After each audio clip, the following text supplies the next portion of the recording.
En vivo, desde Caracas, Venezuela, la primera emisión de El Noticiero.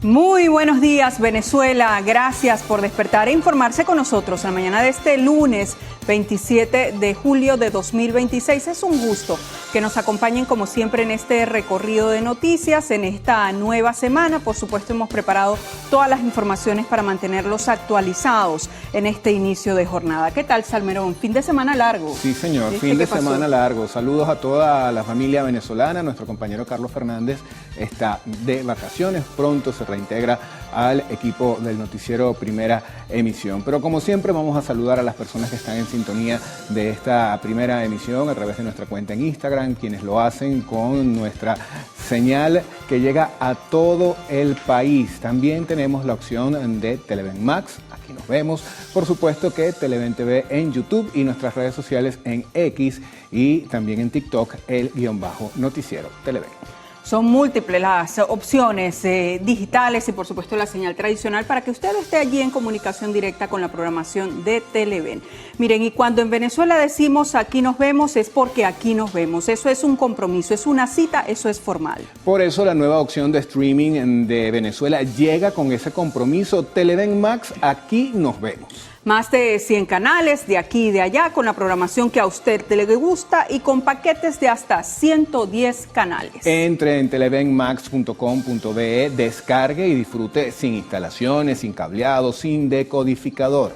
Televen Max, aquí nos vemos. Bueno, y vamos a comenzar desde ya con las informaciones, porque fíjense que tras la inspección de infraestructuras por parte de expertos calificados en el estado de La Guaira, fue acordada la demolición de al menos 34 edificios en esta entidad, debido pues precisamente a su alto riesgo. Los vecinos sostuvieron una asamblea en la que se les informó cuál era el procedimiento a seguir.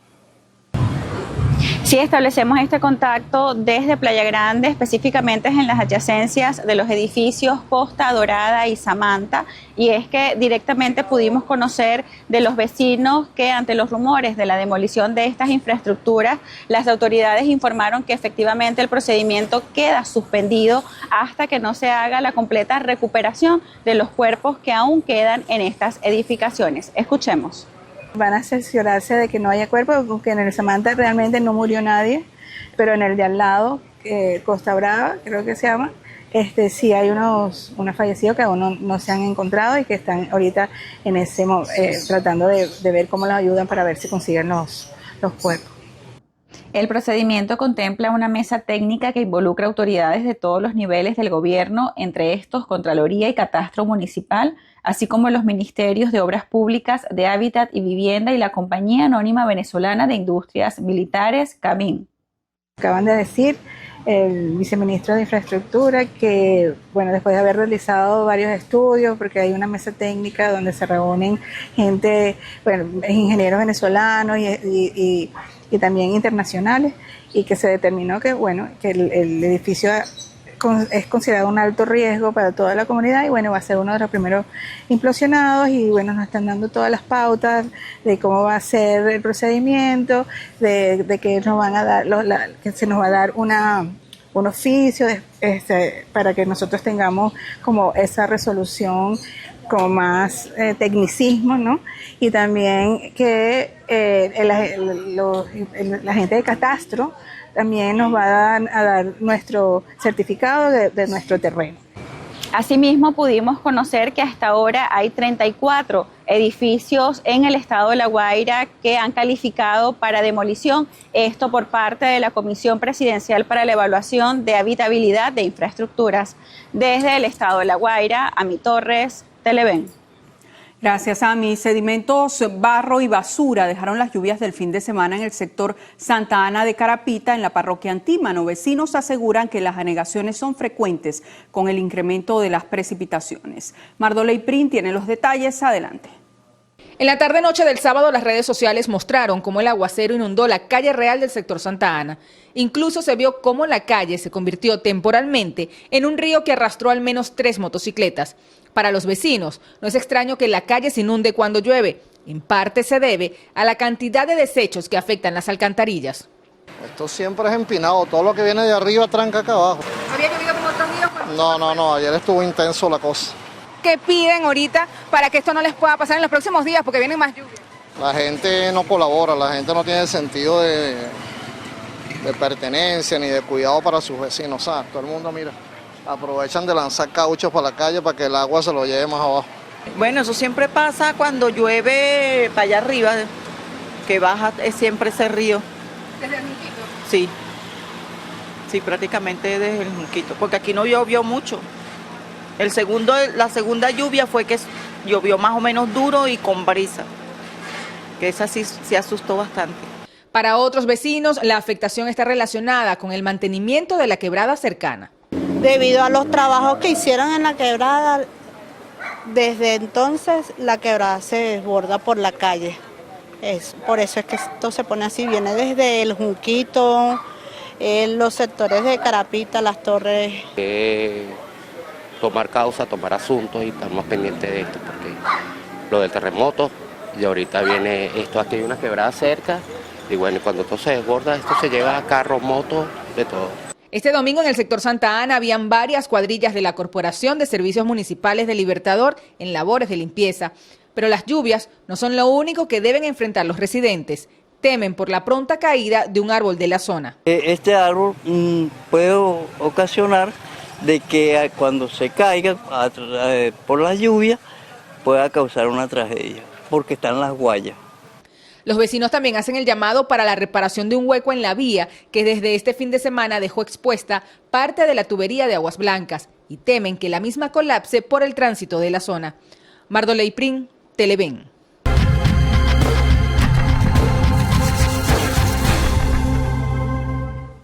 La afectación por lluvias no solamente fue acá en la ciudad de Caracas, también hay otros estados en el interior del país que se vieron afectados y eso lo vamos a estar revisando más adelante. Pero hablábamos también en Gaudí acerca de la situación de las edificaciones que han sido o que fueron en este caso afectadas por este doble terremoto específicamente en el estado de La Guaira. Se hablaba de un grupo de ellas, pero vamos a revisar cifras macro que tenemos en nuestra cuenta en Instagram.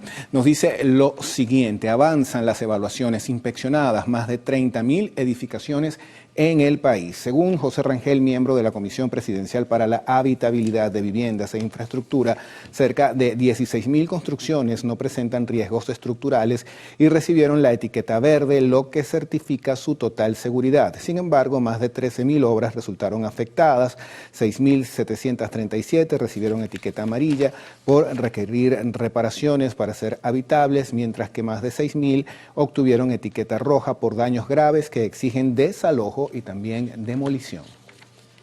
Campamentos transitorios albergan a casi 24.000 damnificados. El gobierno nacional aseguró que estos registran una ocupación de 23.901 personas. Según el reporte del gobierno, se encuentran asignados 107 campamentos a nivel nacional con una capacidad instalada total para albergar hasta 28.212 ciudadanos. Bueno, concluyó la asistencia militar de Estados Unidos tras los terremotos. La información fue dada a conocer por el Comando Sur de los Estados Unidos a través de un mensaje emitido por sus canales oficiales. En él, la entidad militar confirmó que aunque sus efectivos han contemplado las misiones de rescate, logística y asistencia técnica, el respaldo de la administración estadounidense hacia la población afectada se mantendrá mediante el Departamento de Estado de los Estados Unidos. Ecuador retira servicio consular presencial en Venezuela. Durante la emergencia del doblete sísmico, la atención se llevó a cabo en la sección de intereses de Ecuador, que está en la Embajada de Suiza en Caracas, desde donde personal de la Cancillería emitió 600 pasaportes. A partir del cierre, el Ministerio de Relaciones Exteriores dará seguimiento a los trámites a través de sus sedes en Bogotá y Panamá, priorizando la atención digital para garantizar asistencia continua a sus ciudadanos.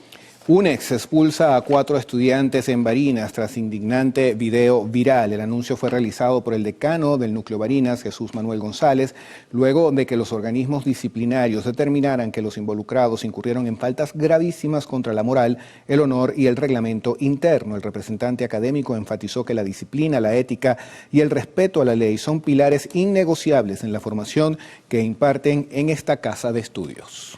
Capturado en Valencia con 91 envoltorios intraorgánicos, efectivos de la Guardia Nacional Bolivariana y el Comando Nacional Antidrogas aprendieron en el aeropuerto Arturo Michelena de Valencia a un hombre de 52 años que pretendía viajar a Brasil tras ingerir 91 envoltorios de cocaína. Tras ser trasladado a la ciudad hospitalaria Dr. Enrique Tejera, expulsó la sustancia ilícita que arrojó un peso de 1.130 kilogramos. Bueno, el deporte siempre nos trae buenas noticias y es que el judo venezolano conquistó 3 medallas de bronce en el inicio de Santo Domingo 2026. Sobre el tatami del pabellón del Centro Olímpico, los 3 atletas criollos, Gabriela Miranda, Audris Pacheco y Willis García, demostraron contundencia y jerarquía en sus respectivos combates para asegurar la presencia tricolor en el podio caribeño. Les recordamos que puede ampliar todos estos titulares ingresando a nuestra cuenta en Instagram, _noticiero Televen. Compartimos ahora con ustedes portada digital del diario 2001.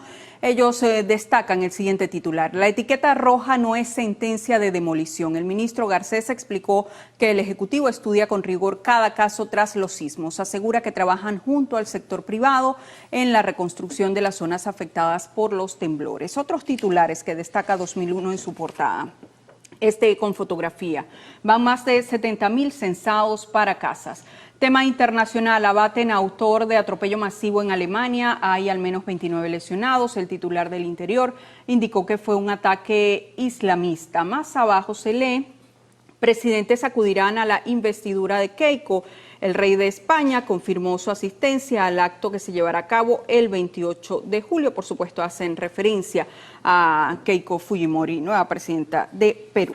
Vamos ahora con la portada del diario El Universal. ¿Qué nos tiene para el día de hoy? Hay información internacional que destacan con fotografía. 220.000 evacuados en Francia por incendio. Un voraz incendio azota al departamento de Gironda. Esto es en Francia. El fuego se mantiene fuera de control y ha elevado la cifra de evacuados a 220.000 personas, como ya les habíamos informado, y ha calculado unas 42.000 hectáreas de vegetación afectadas. La circulación permanece cortada entre varias zonas de esta área de Francia, mientras que en dirección sur la restricción abarca solo la circunvalación de Burdeos hasta otra zona que se llama Mar de Prim.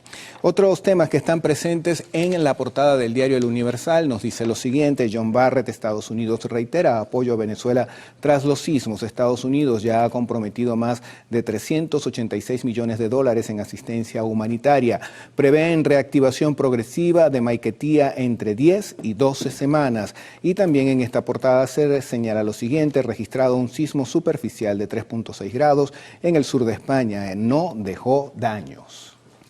Ahora vamos a compartir con ustedes portal web del diario Líder. Saben, es especialista en la materia deportiva. Ellos titulan: Ranger Suárez tuvo un sólido regreso.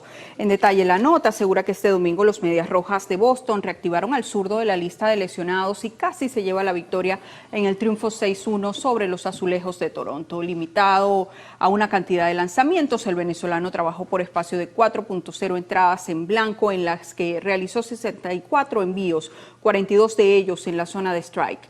No otorgó bases por bolas, apenas se recibió 4 imparables y ponchó a 6 rivales para firmar un sólido regreso. Amigos, llega el momento de hacer nuestra primera pausa acá en la primera emisión del Noticiero Televen. Sigan allí, en la próxima parte revisaremos los titulares de la prensa regional. En solo minutitos estaremos de vuelta. Los esfuerzos individuales nos traerán el progreso general. César Cantú.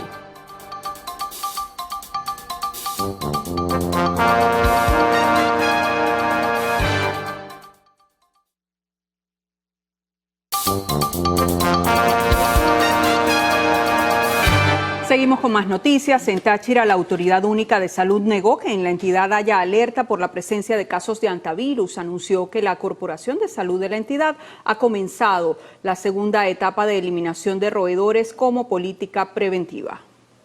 La información fue suministrada por el doctor Rafael Medina, presidente de Corposalud, quien aseguró tener controlada la proliferación de roedores, llamando a la población a la tranquilidad. La presencia de funcionarios de la corporación en la calle se debe a trabajos de sanidad que se están realizando desde inicios del año. Pudiéramos ver en cualquier momento a nuestros funcionarios del Servicio de Salud Ambiental desplegado, pero es precisamente el comienzo del segundo semestre de esta tarea diaria que hacemos en el estado Táchira con respecto a la erradicación de roedores que pudieran ser transmisores de algún tipo de infección. Recordó que el roedor que transmite el virus no hace presencia en el estado Táchira, ya que necesita un ambiente específico para reproducirse. Que es un roedor que está en aquellas zonas donde hay grandes almacenadoras de arroz, de algodón, de caña de azúcar. Es allí donde, repito, ese roedor específico que en el estado Táchira nosotros no lo tenemos. A pesar de no tener las condiciones en la entidad para este virus, las autoridades de salud se mantienen en alerta ante cualquier caso que tenga similitud con el hantavirus. En Táchira, Fabiola Niño, Televen. Gracias, Fabiola, por tu reporte. Fíjense que una fuerte tormenta eléctrica colapsó las principales ciudades del estado Zulia, generando daños estructurales e inundaciones repentinas. Hasta el momento no se reportan pérdidas humanas. Veamos el siguiente reporte. La tormenta inició cerca de las 10 de la noche del pasado domingo. Los fuertes vientos derrumbaron vallas publicitarias, estructuras deportivas y hasta la antena del antiguo canal de televisión regional Televisa del Zulia. Reportes estiman que cayeron más de 100 milímetros de agua por metro cuadrado. Eso colapsó los sistemas de drenajes y quebradas, generando inundaciones. Los vientos alcanzaron los 85 kilómetros por hora. También se registró una falla en el interconectador regional. La tormenta eléctrica ocasionó que la línea El Tablazo Cuatricentenario se cayera, generando que más de 35 circuitos quedaran sin energía. Protección Civil monitorea los ríos que están en las zonas limítrofes con los estados andinos. Desde el estado Zulia, Lenín Daniari, Televen.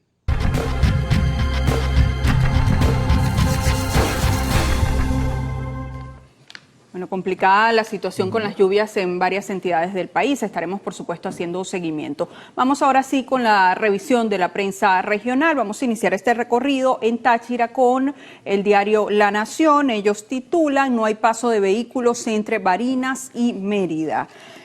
Un fuerte deslizamiento de tierra en el sector La Soledad, parroquia Altamira de Cáceres, municipio de Bolívar en Barinas, ha dejado incomunicadas las importantes vías que conectan a los estados Barinas y Mérida. Las intensas lluvias recientes causaron caída de material rocoso y vegetación, obstruyendo el paso vehicular en la local 2.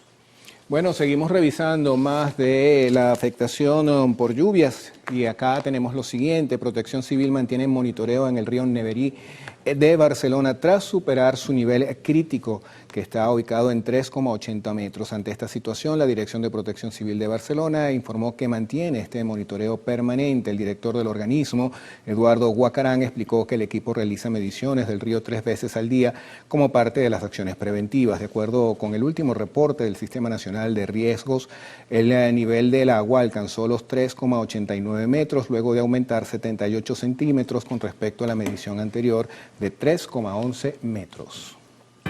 Es momento de hacer una nueva pausa acá en el noticiero Primera Emisión. ¿Tiene la hora, Salmerón? Son las 6:22 minutos de la mañana. En la próxima parte venimos para revisar la prensa internacional, el reporte del tiempo y también algunos de los mensajes que envían nuestros amigos televidentes a nuestra cuenta en Instagram, _noticiero Televen. Ya venimos.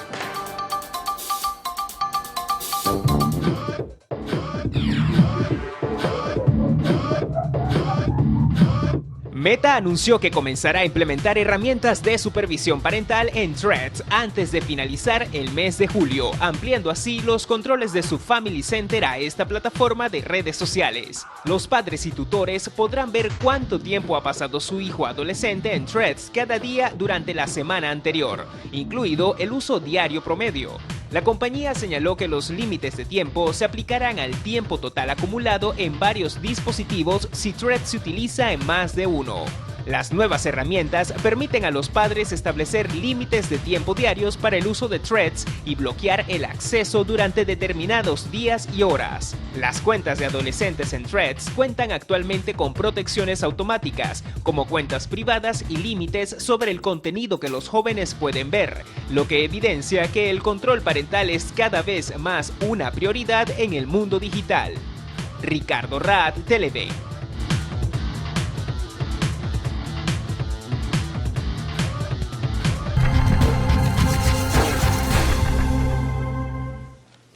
Revisión de la prensa internacional. Vamos a iniciar este recorrido en Argentina compartiendo con ustedes información que destaca el portal web de la agencia Infobae. Ellos titulan: el precio del petróleo se desplomó más de un 6% tras la pausa en los ataques entre Estados Unidos e Irán. En detalle, la nota reseña que en las primeras operaciones de los mercados asiáticos, el barril de Brent, referencia en buena parte de comercio mundial de petróleo, perdió 6,20%. y se situó en $90,58. El paralelo del West Texas Intermediate, utilizado como referencia en Estados Unidos, descendió 6,5% hasta los $83,51. Vamos a revisar ahora información de la agencia EFE. Es una nota que nos lleva hasta España. El fuego en Madrid disminuye su avance, pero sigue activo y sin estabilizar con 3 frentes. Acá se señala que fuentes de la delegación del gobierno de Madrid han insistido en pedir a la ciudadanía que siga extremando la precaución y se informe de la evolución de la situación por fuentes oficiales. Hasta la tarde del domingo, los incendios de Madrid, Ávila y Toledo habían calcinado 77.000 hectáreas, de ellas 50.000 en la provincia abulense, más de 25.000 en la Comunidad de Madrid y más de 2.000 hectáreas en Toledo.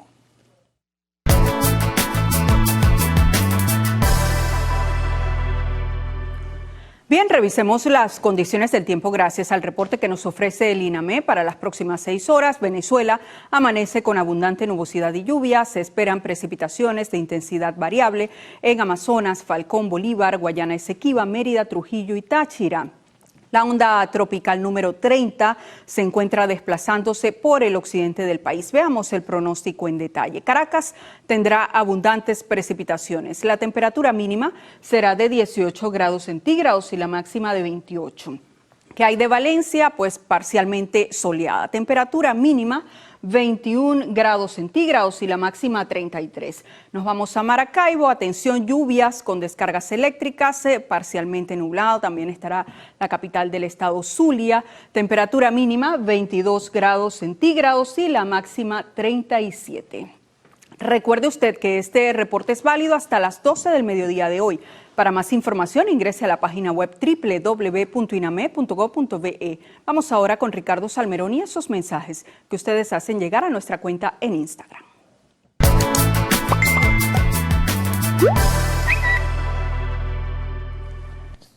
Saludamos, como siempre, a las personas que se comunican con nosotros a través de nuestra red social Instagram, _noticiero Televen. Ahí están Crislar, también Margarita, Belkis desde Puerto La Cruz, Willy, Mabel desde Margarita también, Edgar nos escribe desde Huigüe, Joaisi desde Aragua, Anfer desde Mérida, Chacín desde el Zulia nos habla de las lluvias, ya pasábamos un reporte de esa entidad. También Chacín, José nos envía saludos, Ramos, Alexandra, Leonides desde Nueva Esparta, Winfer desde La Victoria en el estado de Aragua, Melanie y Ana Pérez. Hay otros mensajes que han llegado a nuestra cuenta en Instagram, en este caso a la cajita interactiva. Por acá nos dicen lo siguiente: Plaza Miranda en Caracas sigue llena de agua estancada, no hay alcantarilla. Cuando llueve lo que baja es basura. Esto por la carretera del Junquito. Hacen un llamado a la comunidad y la carretera desde Pariaguán, Anzoátegui hasta San Diego en el estado Carabobo, muy descuidada. Bueno, agradecemos como siempre todos estos mensajes que ustedes hacen llegar a diario a nuestra red social, específicamente a la cuenta del noticiero en Instagram. Hay más en esta primera emisión. Más adelante usted verá que habitantes de la carretera principal del Junquito exigen culminación de instalación de tuberías, drenajes en el kilómetro 0. Vecinos le explicaron a Mardoley Prin que la vialidad colapsa con las reparaciones en medio de la temporada de lluvias.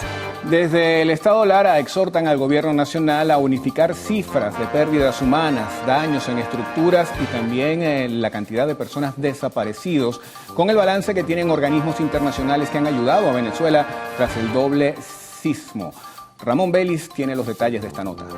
En medio de la emergencia que golpea a La Guaira, surge una nueva urgencia para el futuro de la región, el sistema educativo, pues pese a la suspensión formal de clases en el tramo final del año escolar, el balance es preocupante con más de 4.000 estudiantes que hoy no tienen un aula a la cual regresar. Vanessa Urbano recorrió las instituciones y más adelante nos presenta el reporte.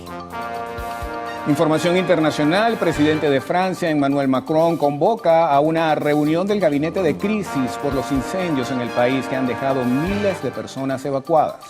Y hoy tendremos como invitados en el segmento de la entrevista a Luigi Pizzella, miembro de la Comisión para la Evaluación de Activos Públicos y expresidente de Conindustria, también al doctor Guillermo Beitía, expresidente de la Sociedad Venezolana de Gastroenterología. En información deportiva, el venezolano Salvador Pérez nuevamente hace historia con los Reales de Kansas City al conectar su jonrón número 318. Bueno, ya está en el estudio Adrián Barros. Buen día, Adrián. Muy buenos días, Gaudí. Buenos días, Ricardo. Como siempre, un gusto acompañarles en esta jornada informativa. Nuestro compañero Carlos Fernández está unos días libre, así que nos toca a nosotros asumir toda esta información bien temprano aquí para ustedes, señores televidentes. Muy buenos días. Cada 27 de julio se celebra en Venezuela el Día del Bibliotecólogo y Archivólogo, para destacar la contribución de estos especialistas al progreso del país en materia de educación, investigación y cultura. Recuerda la muerte de Manuel II Sánchez el 27 de julio de 1945, padre de la bibliografía en nuestro país y director de la Biblioteca Nacional. Por eso, como siempre, hacemos una pausa para publicidad. Más adelante, expresidente hondureño Juan Orlando Hernández regresó a su país para enfrentar un proceso judicial por presuntos delitos de fraude y lavado de activos. Ya volvemos con esto y más.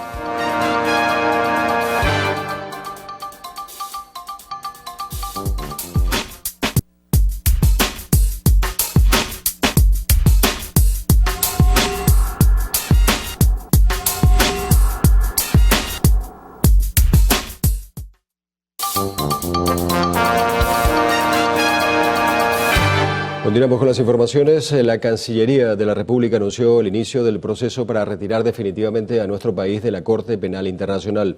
El Ejecutivo venezolano informó oficialmente al secretario general de Naciones Unidas, Antonio Guterres, de la decisión de denunciar el Estatuto de Roma. El Gobierno Nacional cuestiona la imparcialidad de la Corte y argumenta que mantiene un sesgo geográfico demostrado que ha concentrado su labor de manera desproporcionada en países africanos y latinoamericanos y lo acusó de desviar recursos para investigar ciudadanos de países que nunca aceptaron su jurisdicción. Por su parte, Estados Unidos respalda la medida del Ejecutivo venezolano reiterando sus críticas al tribunal. Washington asegura que Caracas se suma a los esfuerzos impulsados por el gobierno estadounidense para desmantelar el tribunal que califica de corrupto y carente de legitimidad. Bueno, y el anuncio formal por parte del gobierno encargado de Venezuela de denunciar el Estatuto de Roma e iniciar la salida definitiva de la Corte Penal Internacional representa un giro de alto impacto en el panorama jurídico e internacional. Pero, ¿qué implicaciones contempla esta medida? Revisemos a continuación. De acuerdo con el artículo 127 del Estatuto de Roma, la denuncia de este tratado no opera de forma inmediata. Existe un lapso de transición de un año a partir de la notificación formal ante la ONU. Más importante aún, la norma establece expresamente que la salida de un Estado no interrumpe ni anula los procesos que la Fiscalía de La Haya ya mantiene abiertos. Esto significa que la investigación denominada Venezuela 1 por presuntos crímenes de lesa humanidad mantiene su curso y la Corte Penal Internacional conserva plena jurisdicción sobre los hechos ocurridos mientras el país fue Estado parte. En términos prácticos, el escenario se divide en dos. Para los hechos pasados, el tribunal mantiene la competencia para dictar eventualidades, medidas o requerimientos. Para eventos futuros, una vez vencido el año de transición, el 24 de julio de 2027, la Corte perdería jurisdicción territorial sobre Venezuela, cesando también los mecanismos formales de cooperación directa entre el Estado y la Fiscalía Internacional. No obstante, a nivel global, los más de 120 países firmantes del Estatuto mantendrían la obligación de ejecutar cualquier orden emanada del tribunal en sus respectivos territorios. En otro tema, la presidenta encargada de la República, Delcy Rodríguez, anunció una reestructuración del alto mando de la Fuerza Armada Nacional con cambios en el Comando Estratégico Operacional, el Ejército, el Sistema de Defensa Aeroespacial y 6 de las 8 regiones estratégicas de defensa integral. General en Jefe González López, Ministro del Poder Popular para la Defensa. Mayor General Belzares Escobar, Comandante Estratégico Operacional de la Fuerza Armada Nacional Bolivariana. Almirante Borjas Trujillo, Segundo Comandante y Jefe del Estado Mayor Conjunto del Comando Estratégico Operacional de la Fuerza Armada Nacional Bolivariana. Mayor General González Ovalles, Comandante General del Ejército Bolivariano. Asimismo, en las regiones estratégicas de defensa integral fueron nombrados Javier Enrique Magallanes al frente de la Red Occidental, Carlos Luque Solórzano en la Marítima Insular, Rommel Romero Domínguez en los Llanos, Pablo Lizano Colmenter en los Andes, Ángel Balestrini en la región central, Denny Ferrer Sandrea en la oriental, Miguel Gilales Arteaga en Guyana y Carlos Eister Villamizar en la capital. Estos nombramientos ocurren en medio de las labores de atención y la gestión de la emergencia causada por el doblete sísmico. El gobierno de Estados Unidos destina más de $386 millones en ayuda humanitaria y financiamiento para Venezuela. La embajada norteamericana en Caracas informó que esta asistencia busca atender tanto la emergencia inmediata de las familias afectadas como apoyar la rehabilitación a mediano plazo de la infraestructura dañada. La representación diplomática precisó que los fondos asignados no solo abarcan la entrega de alimentos y suministros de primera necesidad, sino que también financiarán la rehabilitación estructural mediante alianzas con organizaciones especializadas. La Cámara Venezolano-Americana de Comercio e Industria, Venancham, y una delegación del Congreso de los Estados Unidos abordaron oportunidades de cooperación económica entre ambos países durante una reunión de alto nivel. La delegación estadounidense estuvo encabezada por el congresista Brian Mast, integrante del Comité de Asuntos Exteriores de la Cámara de Representantes norteamericana, y el encargado de negocios de la Embajada de Estados Unidos en Caracas, John Barrett. Durante la jornada, ambas partes discutieron temas relacionados con la reactivación comercial, la seguridad jurídica, la transparencia y las condiciones para atraer inversiones. Venancham señaló que el diálogo busca fortalecer el intercambio económico bilateral, impulsar la competitividad del sector privado venezolano y favorecer la inserción del país en los mercados internacionales. El Comando Sur de Estados Unidos anunció que concluyó oficialmente su misión militar de asistencia humanitaria en Venezuela desplegada tras el doblete sísmico del pasado 24 de junio. Recordemos que durante varias semanas el personal militar estadounidense operó desde el aeropuerto de Maiquetía, el puerto de La Guaira y el buque USS San Antonio. Esto para coordinar la distribución de suministros esenciales, traslado de ayuda y labores de emergencia en las zonas más golpeadas de Caracas y La Guaira. Señalaron que la administración Trump sigue trabajando para apoyar en la recuperación y reconstrucción a largo plazo de Venezuela. En un paso decisivo hacia la normalización diplomática, los gobiernos de Venezuela y Perú anunciaron este 24 de julio un acuerdo conjunto para iniciar la reanudación integral y progresiva de sus relaciones bilaterales. Como medida prioritaria de esta primera fase, ambas naciones acordaron la reactivación inmediata de sus servicios consulares. Esta acción clave busca garantizar la atención oportuna y el respaldo y protección de las comunidades de ciudadanos residentes en ambos países. Este acercamiento marca un punto de inflexión en la agenda regional, apostando por el diálogo institucional y la cooperación consular en beneficio directo de sus poblaciones. Ecuador concluye hoy lunes la atención consular presencial que activó temporalmente en Venezuela tras los terremotos del pasado 24 de junio. A pesar de que las relaciones diplomáticas están rotas con el gobierno de Daniel Noboa, la Cancillería de ese país desplegó funcionarios en Caracas que lograron emitir más de 600 pasaportes y atender a más de 1.500 ciudadanos ecuatorianos. Informaron además que a partir de este 27 de julio los trámites continuarán desde los consulados de Bogotá y Panamá a través de canales digitales. Vecinos de la carretera principal del Junquito exigen la culminación de los trabajos de instalación de tuberías y sustitución de sistemas de drenaje que se lleva a cabo en el kilómetro cero. Aseguran que la vialidad colapsa en medio de las lluvias. El proyecto inició el pasado mes de abril y tiene como fin transformar la red de aguas en la carretera del Junquito desde el kilómetro 0 al kilómetro 4. Para los vecinos debe haber mayor celeridad en los trabajos que se han complicado tras el doble terremoto que afectó el país. Mientras, la zona colapsa entre lluvia y los huecos en la vía que obligan el cierre parcial de la carretera. Bueno, eso es horrible. Inclusive se han caído golpes de las personas de los carros que vienen subiendo como vienen bajando. Porque unos quieren subir, otros quieren bajar. Y no se pierde el control. Hay personas de la misma línea que se le han dañado las galletas, se le han dañado los muñoz y ese para arriba y para abajo. Inclusive ya no quieren ni subir, le damos el entendimiento a ellos y la razón, porque los vehículos hoy en día, los repuestos están demasiado caros. Creo que en verdad tienen que darle seriedad al problema que estamos pasando esta comunidad, por Dios. Venía pensando que quería pararme porque para tomar fotos y poner en Facebook. A ver si vienen a arreglar esto, porque esto tiene años. Si usted cree, mire, no vienen ni máquinas en la semana, nada. Es un desdén todo eso. Al hueco del kilómetro 0 se suma una corriente de agua que baja al menos desde el kilómetro 4 por las cunetas de la zona y se une a la quebrada Anaconda en el kilómetro 3. A partir de ahí se desborda llenando de agua toda la vía. Todos los días salimos en la mañana a trabajar, hay veces son las 7, 8 de la noche y no hemos llegado a nuestros hogares. ¿Por qué? Mire cómo está esa carretera, ese agüero. Pusieron a trabajar y esto es fecha que todavía no han terminado eso. Ya eso ha pasado más de 2 meses. No es justo. Deberían de tomar carta en este asunto. No soy yo nada más la que estoy sufriendo. Tenemos muchísimas familias que estamos sufriendo para acá arriba con esto. Pudimos conocer extraoficialmente que la Alcaldía de Caracas retomará en breve el proyecto de saneamiento de la quebrada Anaconda, el cual incluye trabajos de desaceleración de la corriente de agua con limpieza de sedimentos. Mardoley Prin, Televen.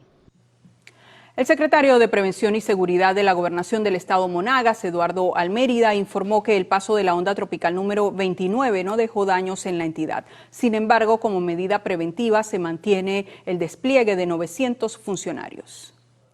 Al respecto, el también jefe de la Policía del Estado detalló que el dispositivo está integrado por personal de gestión de riesgo. Agregó que este resultado positivo se debe a los trabajos de limpieza y desmalezamiento que ejecuta la Alcaldía de Maturín en los 52 caños del municipio. Asimismo, Almérida exhortó a la población a reportar cualquier contingencia a través de la línea de emergencia 911 e hizo un llamado a no arrojar basura ni desechos sólidos en caños y quebradas para prevenir desbordamientos. Desde el estado Monagas, Leice San Luis, Televen. Bañarse con un poquito de agua. Moto, taxi, moto.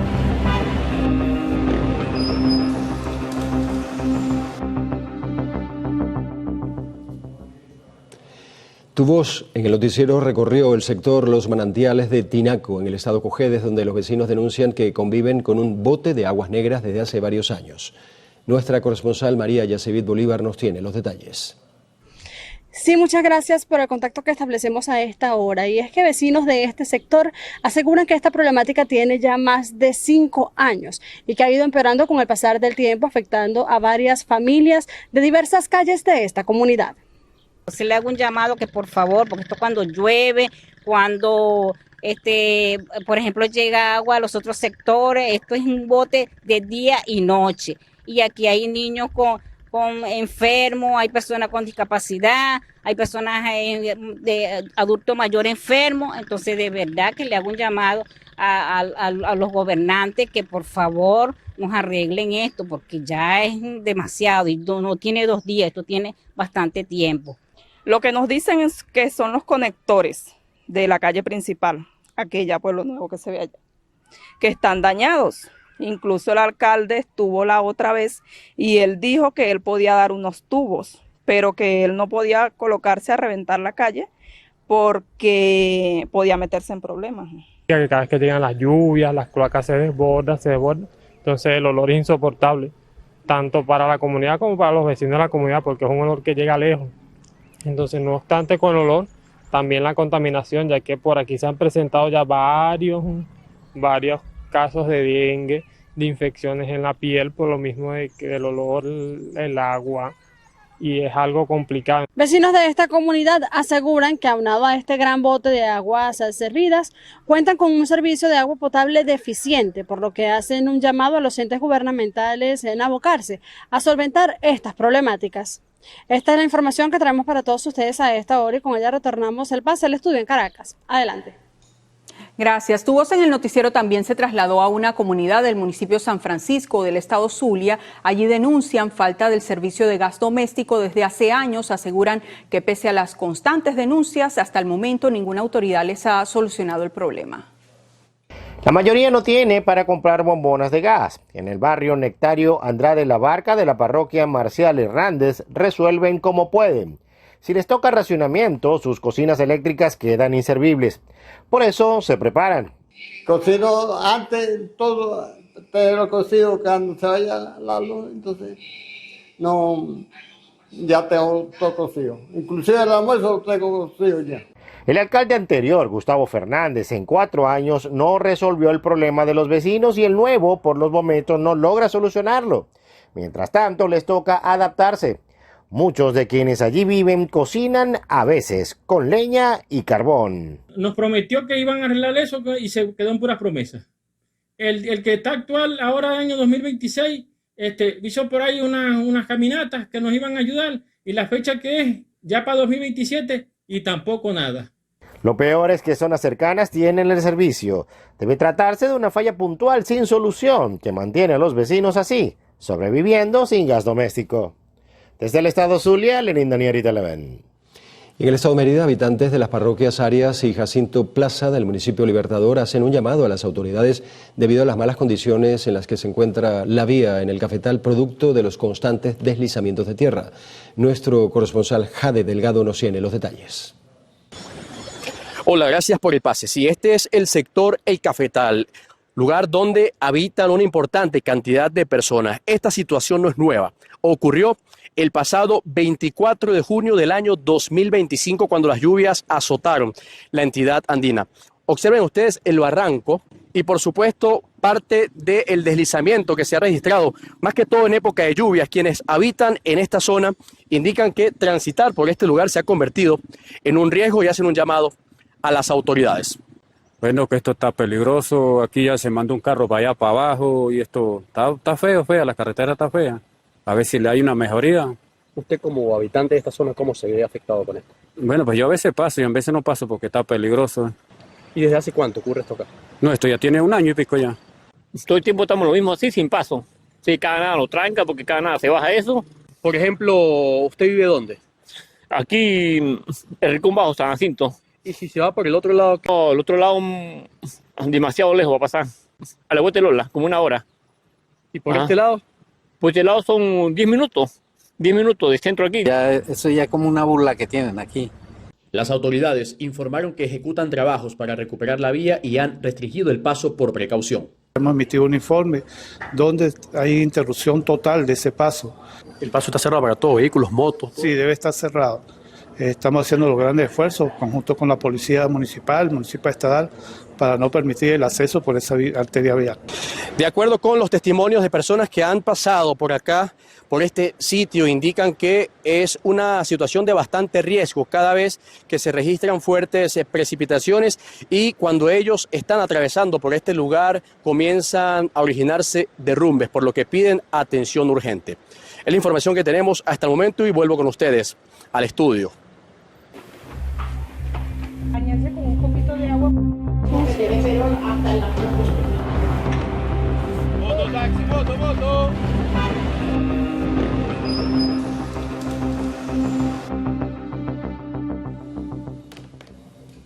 Es momento de hacer una nueva pausa acá en el noticiero Primera Emisión. Al regreso, al menos 120 docentes entre jubilados y activos fallecieron por los terremotos del pasado 24 de junio. Ya venimos.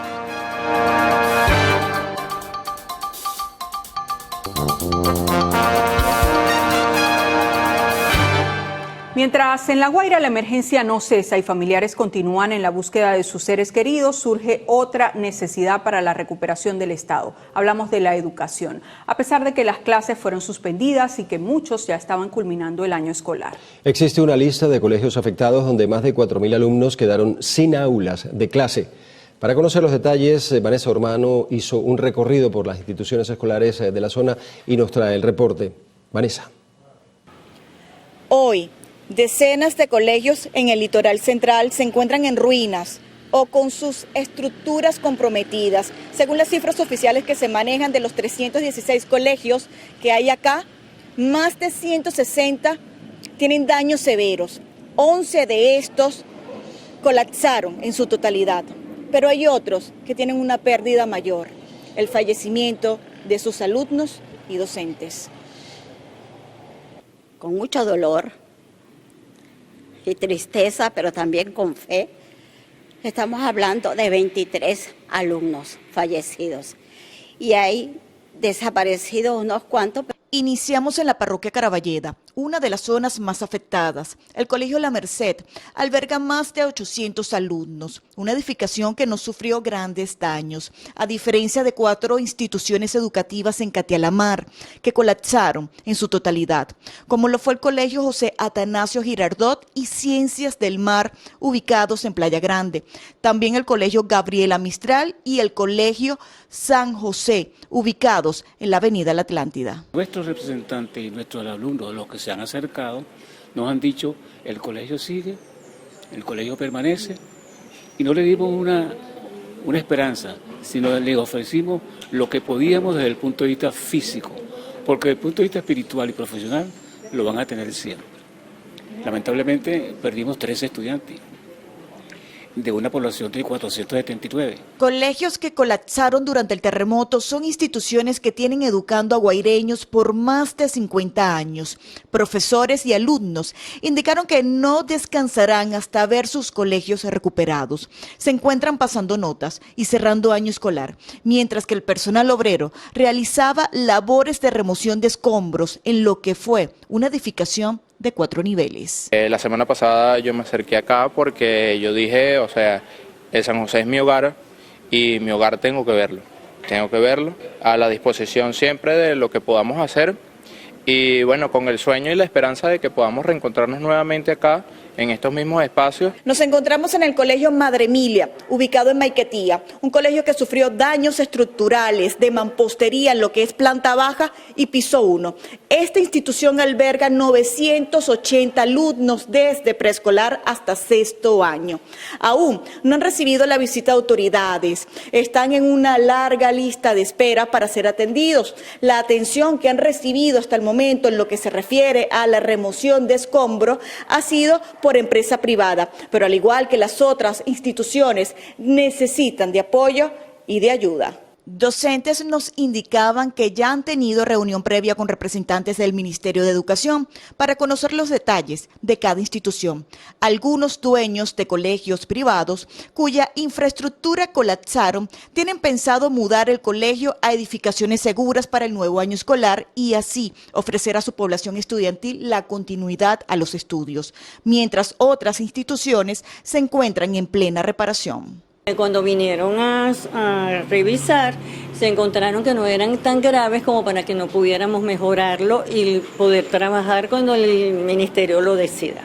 Se pudo observar que algunos colegios ya cuentan con sus respectivas etiquetas, como es el caso del Colegio Rómulo Gallegos, con etiqueta amarilla, mientras que la Unidad Educativa Gual y España con etiqueta roja, Colegio Juan 23, etiqueta verde, mientras que otras instituciones funcionan como campamento transitorio, como es el caso de la Unidad Educativa República de Panamá, ubicado en la Avenida Sublet de La Guaira.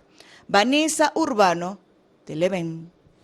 Al menos 120 docentes entre activos y jubilados fallecieron por los terremotos del pasado 24 de junio. Así lo confirmó Fausto Romeo, director de la organización Consejo Educativo. Romeo lamenta las pérdidas humanas y advierte que la cifra de estudiantes fallecidos a causa de los terremotos podría aumentar. Señaló que, aunque manejan reportes, esperarán a tener información consolidada antes de compartir las cifras. 1.184 migrantes venezolanos han abandonado Chile de forma voluntaria tras los terremotos ocurridos el pasado 24 de junio en Venezuela, según informó el director del Servicio Nacional de Migraciones chileno, Frank Soybaum.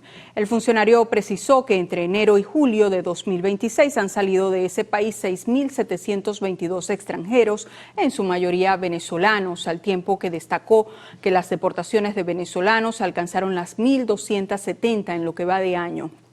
Esta cifra supera los registros previos de la gestión del presidente Gabriel Boric. Desde el Estado Lara, la ONG Movimiento Vinotinto exhorta al gobierno nacional a unificar cifras de pérdidas humanas, daños de estructuras y cifras de desaparecidos, con el balance que tienen organismos internacionales que han ayudado a Venezuela tras el doble evento sísmico. El abogado Manuel Virgües, vocero de la ONG, explicó que este llamado busca conocer en detalles la magnitud que dejaron los terremotos. Detalló que agencias internacionales y los ciudadanos reportaron graves daños en edificios de La Guaira, que fue la zona más devastada por los movimientos telúricos. Este es un momento donde las personas que tienen la voluntad de investigar, de ayudar y de contribuir con lo que fue la tragedia del 24 de junio, pueden ayudar a levantar la data necesaria, tanto cuantitativa como cualitativa, para la reconstrucción y para la solución de los problemas de naturaleza jurídica o de naturaleza humanitaria que se puedan estar presentando o se vayan a presentar en los próximos meses en Venezuela. El movimiento Vinotinto también solicitó ayuda a médicos forenses de otros países para que se sumen a las labores de identificación de los cuerpos que se encuentren bajo los escombros para posteriormente sus familiares le den cristiana sepultura. Ramón Vélez, Televen. Un río de velas y oraciones recorrió las calles de Maracaibo en el estado Zulia para orar por las víctimas y pedir por quienes aún padecen las secuelas de los terremotos del 24 de junio. La tragedia, que ya suma más de 5.500 muertos según cifras oficiales, ha marcado a todo el país. Las personas se congregaron en la Basílica de la Chiquinquirá para pedir no solo por el alma de quienes murieron en los terremotos. Quienes sobreviven llevan una carga muy dura.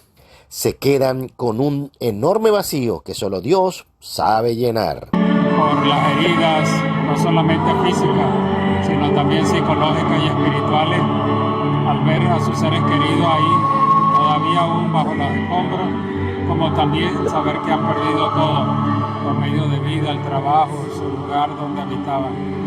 En especial piden fuerzas para aquellos que aún después de un mes siguen buscando entre las ruinas y las estructuras a sus seres queridos. Todavía hay personas abajo los escombros, muertas, y tenemos que seguir orando por ellos, porque aunque sea los consigan, que lo consigan. Cada vela es una oración por las familias que hoy sufren las consecuencias de los terremotos en La Guaira, Caracas, Carabobo, Aragua y Yaracuy. Las colectas para las ayudas a los afectados siguen activas, recibiendo donativos. Desde el estado Zulia, Lenín Daniari, Televen. Un deslizamiento de tierra en el sector La Soledad, municipio Bolívar de Barinas, ha dejado incomunicadas las vías que conectan a esa entidad con Mérida. Las intensas lluvias causaron caída de material rocoso y vegetación, obstruyendo el paso vehicular en la Local 2. Ante esta situación, las autoridades municipales activaron un plan operativo urgente para restringir el tránsito automotor y proteger a los conductores. Funcionarios de Protección Civil han señalado que el despeje de la vía está en proceso con la movilización de maquinaria especializada por parte de la Alcaldía de Bolívar. Sin embargo, aún no hay estimación oficial sobre el tiempo que tomará restablecer el paso. Y la Universidad Nacional Experimental de la Seguridad ordenó la expulsión de 4 estudiantes, esto luego de la publicación en redes sociales de un video con conductas inapropiadas, vistiendo prendas e insignias institucionales. El anuncio fue realizado por el decano del Núcleo Barinas, Jesús Manuel González, luego que los órganos disciplinarios determinaran que los involucrados incurrieron en faltas graves contra la moral y el reglamento interno de la institución. Asimismo, el decano González remarcó que no se tolerarán conductas inadecuadas que empañen el prestigio de la institución ni el esfuerzo de sus estudiantes. La empresa Sirion Technologies logró restablecer el 100% la conectividad de su cable submarino internacional, completando una compleja operación de ingeniería en un tiempo récord de 29 días. A pesar de los daños provocados por los terremotos, los equipos locales reaccionaron en menos de 48 horas para reconectar a Caracas y asegurar el servicio en hospitales, bancos y comercios. La restauración total se logró gracias a la llegada del barco especializado Wave Sentinel y a la gestión conjunta de Conatel, entidad que tramitó 15 permisos en 14 días. Paul Chusil, director de tecnología de Sirion, elogió más bien el compromiso de los trabajadores venezolanos que hicieron posible esta reconexión récord.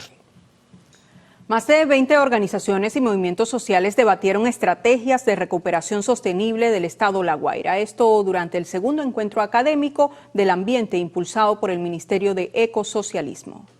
Hemos estado discutiendo, analizando, conversando sobre, lo que nos ha acontecido en este doblete sísmico del 24 de junio. Con una visión prospectiva, con una visión de futuro. Hemos acordado seguir sistematizando todas estas propuestas, todas estas preocupaciones de nuestros consejos comunales, de nuestras comunas, para avanzar en la propuesta de crear un renacer en el estado La Guaira, cuyo eje transversal sea el ambiente. Los participantes coincidieron en la necesidad de fortalecer la gestión de residuos, proteger los ecosistemas e incorporar la prevención de riesgos y la educación ambiental en los planes de reconstrucción de la entidad. Para repotenciar las labores de prevención, patrullaje y resguardo ciudadano, la Policía Municipal de Simón Rodríguez en el estado de Anzoátegui recibió una importante dotación de equipo, uniformes y un nuevo vehículo patrulla. La dotación la realizaron en el marco de la conmemoración del Día Nacional del Policía.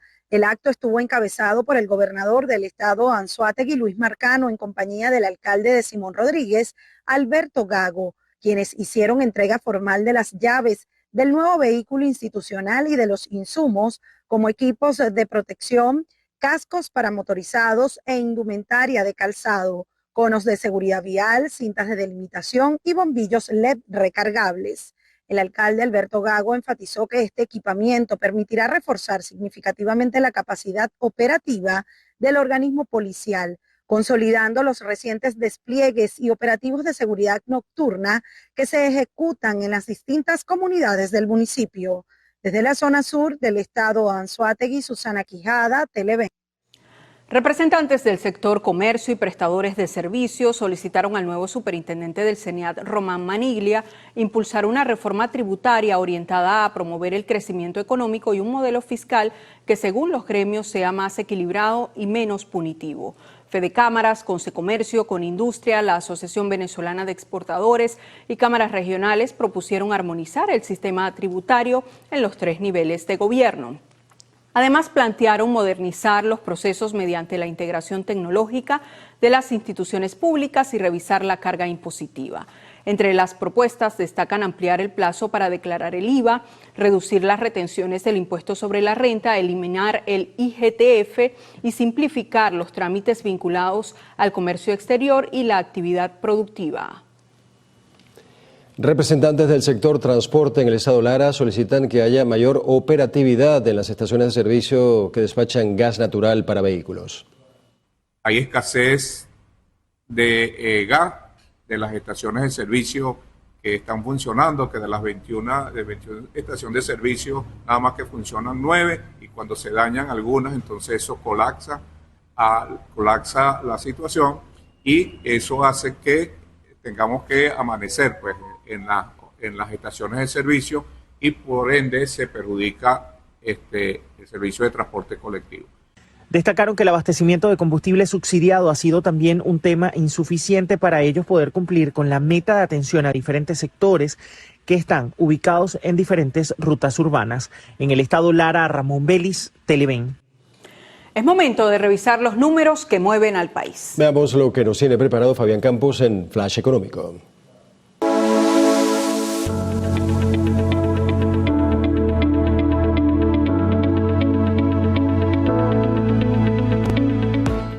Sean bienvenidos a Flash Económico, el espacio donde traducimos los números a tu día a día. Soy Fabián Campos y hoy te relato cómo Venezuela planea usar su éxito del futuro para limpiar las cuentas del presente y cómo puedes aplicar esta misma táctica de los gigantes financieros para renegociar las deudas de tu propio negocio.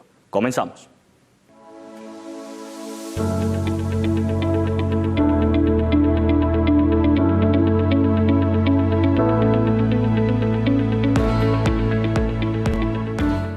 En los últimos días se ha reactivado un tema clave, la renegociación de nuestra deuda externa. Estamos hablando de compromisos de default de unos 240.000 millones de dólares. El país necesita cerrar este capítulo para poder acceder a financiamiento fresco, vital tanto para la expansión petrolera como para los planes de reconstrucción nacional recientes. ¿Cómo lograr un acuerdo sin asfixiar las cuentas públicas? Aquí entra un mecanismo financiero muy moderno. Aceptar un descuento importante o una quita sobre esa deuda, pero ofreciéndole a los acreedores unos instrumentos especiales atados a nuestro desempeño futuro. Imagínalo así, si la economía nacional crece este año, digamos, en el rango entre el 4 y el 6%, y si las exportaciones petroleras suben, esos bonos les pagarán más al acreedor. Si al país le va bien, a ellos también. Llevémoslo a tu realidad. Es como si le debes dinero a un proveedor y le dices, hazme un descuento del 40% sobre la deuda vieja y a cambio te prometo un porcentaje de mis ventas adicionales el año que viene. Así, liberas tu caja hoy mientras mantienes a tu aliado comercial y ambos apuestan al crecimiento. Ahora, ¿qué puedes hacer tú con esta información si tu presupuesto o negocio están ahogados en compromisos? Aplica esta estrategia de 3 pasos. Negocia con potencial, no con excusas. No pidas rebajas solo porque sí. Dile a tu acreedor cómo la reducción de esta deuda te va a permitir operar mejor y generarle nuevos negocios en el futuro. También aplica la regla del 30%. Nunca prometas cuotas de pago que superen el 30% de tus ingresos fijos mensuales que puedas comprobar. Si renegocias por encima de este límite, puedes volver a caer en mora. Y por último, crea tu propio bono atado al desempeño. Si ofreces servicios, negocia pagar parte del capital atrasado en especie o en exclusividad comercial. Convierte a tu prestamista en tu socio estratégico. Fíjense cómo funciona la balanza. El inversionista acepta un recorte inicial reduciendo el peso inmediato sobre las finanzas del país. Sin embargo, ese recorte se compensa con un instrumento de recuperación de valor.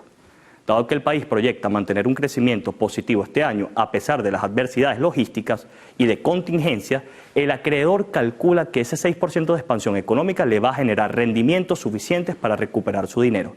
Es una fórmula técnica de ganar-ganar que prioriza el crecimiento por encima del estancamiento. Para resumir y renegociar inteligentemente no es fracasar, es reorganizar el flujo de caja para poder crecer mañana. Y aquí te dejo el tip del día. Tu capacidad de producir a futuro siempre será tu mejor moneda de cambio el día de hoy. Úsala para avanzar sin prisa, pero sin pausa. Soy Fabián Campos y nos vemos en un nuevo segmento para seguir actualizando tus finanzas aquí en Televen.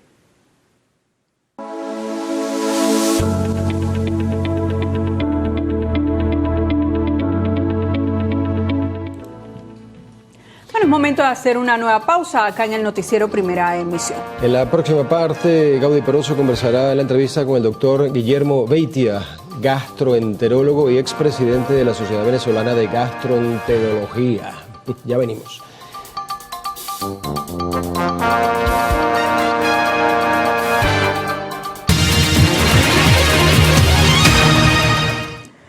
Gracias por seguir con nosotros. Hoy en el segmento de la entrevista me acompaña el doctor Guillermo Beitia, gastroenterólogo y expresidente de la Sociedad Venezolana de Gastroenterología. Bienvenido, doctor, qué gusto. Muchísimas gracias por estos minutos para hablar con ustedes de un tema tan importante como la prevención. Es así, doctor, le agradecemos muchísimo. Y bueno, el país vive momentos muy dolorosos, muy tristes, y siempre se nos ha dicho que la parte emotiva, digamos el manejo de emociones, el estrés, la ansiedad, está relacionado con la parte gástrica también directamente. ¿Qué le dice la experiencia en consulta? ¿Es esto así? ¿Cómo está esta situación en este momento en el país? Absolutamente cierto. Hay un eje cerebro-intestino que está conectado y todo lo que se altera acá va a repercutir sobre esa función intestinal. Recuerda que el 90% de la hormona de la felicidad, la serotonina, se encuentra en el intestino. Y mientras esto está alterado, por supuesto, nuestro intestino va a funcionar. Así que nuestro intestino también está en emergencia y tenemos que cuidarlo porque definitivamente hay datos que se agregan, como es el de las bacterias buenas y las bacterias malas, que es lo que llamamos microbiota intestinal. Ese eje ahora se llama microbiota cerebro-intestino. Quiere decir que está directamente relacionado con alteraciones como el estrés, la angustia, la preocupación, la mala alimentación, los malos hábitos alimenticios. En la medida en que no nos acostumbramos a tener una alimentación saludable, esa microbiota se va a alterar y las bacterias malas van a imponerse sobre las bacterias buenas. Ahí viene un concepto médico que es la disbiosis, que es el desequilibrio entre lo bueno y lo malo. Y las bacterias malas, al predominar, van a traer como consecuencia enfermedades como la dispepsia funcional, el intestino irritable, el empeoramiento de la enfermedad inflamatoria intestinal. Entonces es eso, o sea, tenemos que saber que nuestro intestino debemos cuidarlo, debemos protegerlo, tratar en momentos tan difíciles como los que vivimos, de buscar apoyo, porque algunas veces por cuestiones culturales cuando hablamos y cuando la experiencia propia que tengo con mis pacientes, yo considero que usted debe ser vista por un psicólogo. Entonces vemos como que el psicólogo vamos porque estamos muy mal. No, vamos para no ponernos mal. Y eso es un concepto que tenemos que sembrar. Entonces, su recomendación en estos momentos que vive el país para el área gástrica, digamos. Tenemos que estimular nuestro sistema inmunológico y eso lo hacemos con pensamientos positivos. La pregunta, ¿pensamientos positivos con toda la tragedia que se ha vivido? Bueno, hay que tener fe, hay que pedirle a Dios, que siempre nos acompaña, que nos ayude a salir de esta situación, y algo que nos ayuda también es entender que el problema que ha pasado en nuestro país, que tanto queremos, y ese problema de La Guaira, por ser más específicos, no es un problema de La Guaira solamente, es un problema de todos nosotros, y ese trabajo comunitario y esa sensibilización por ayudar al otro también nos ayuda a sentirnos cada vez mejor. Es momento de demostrar lo que se está demostrando y de incentivar ese trabajo comunitario por nuestros hermanos.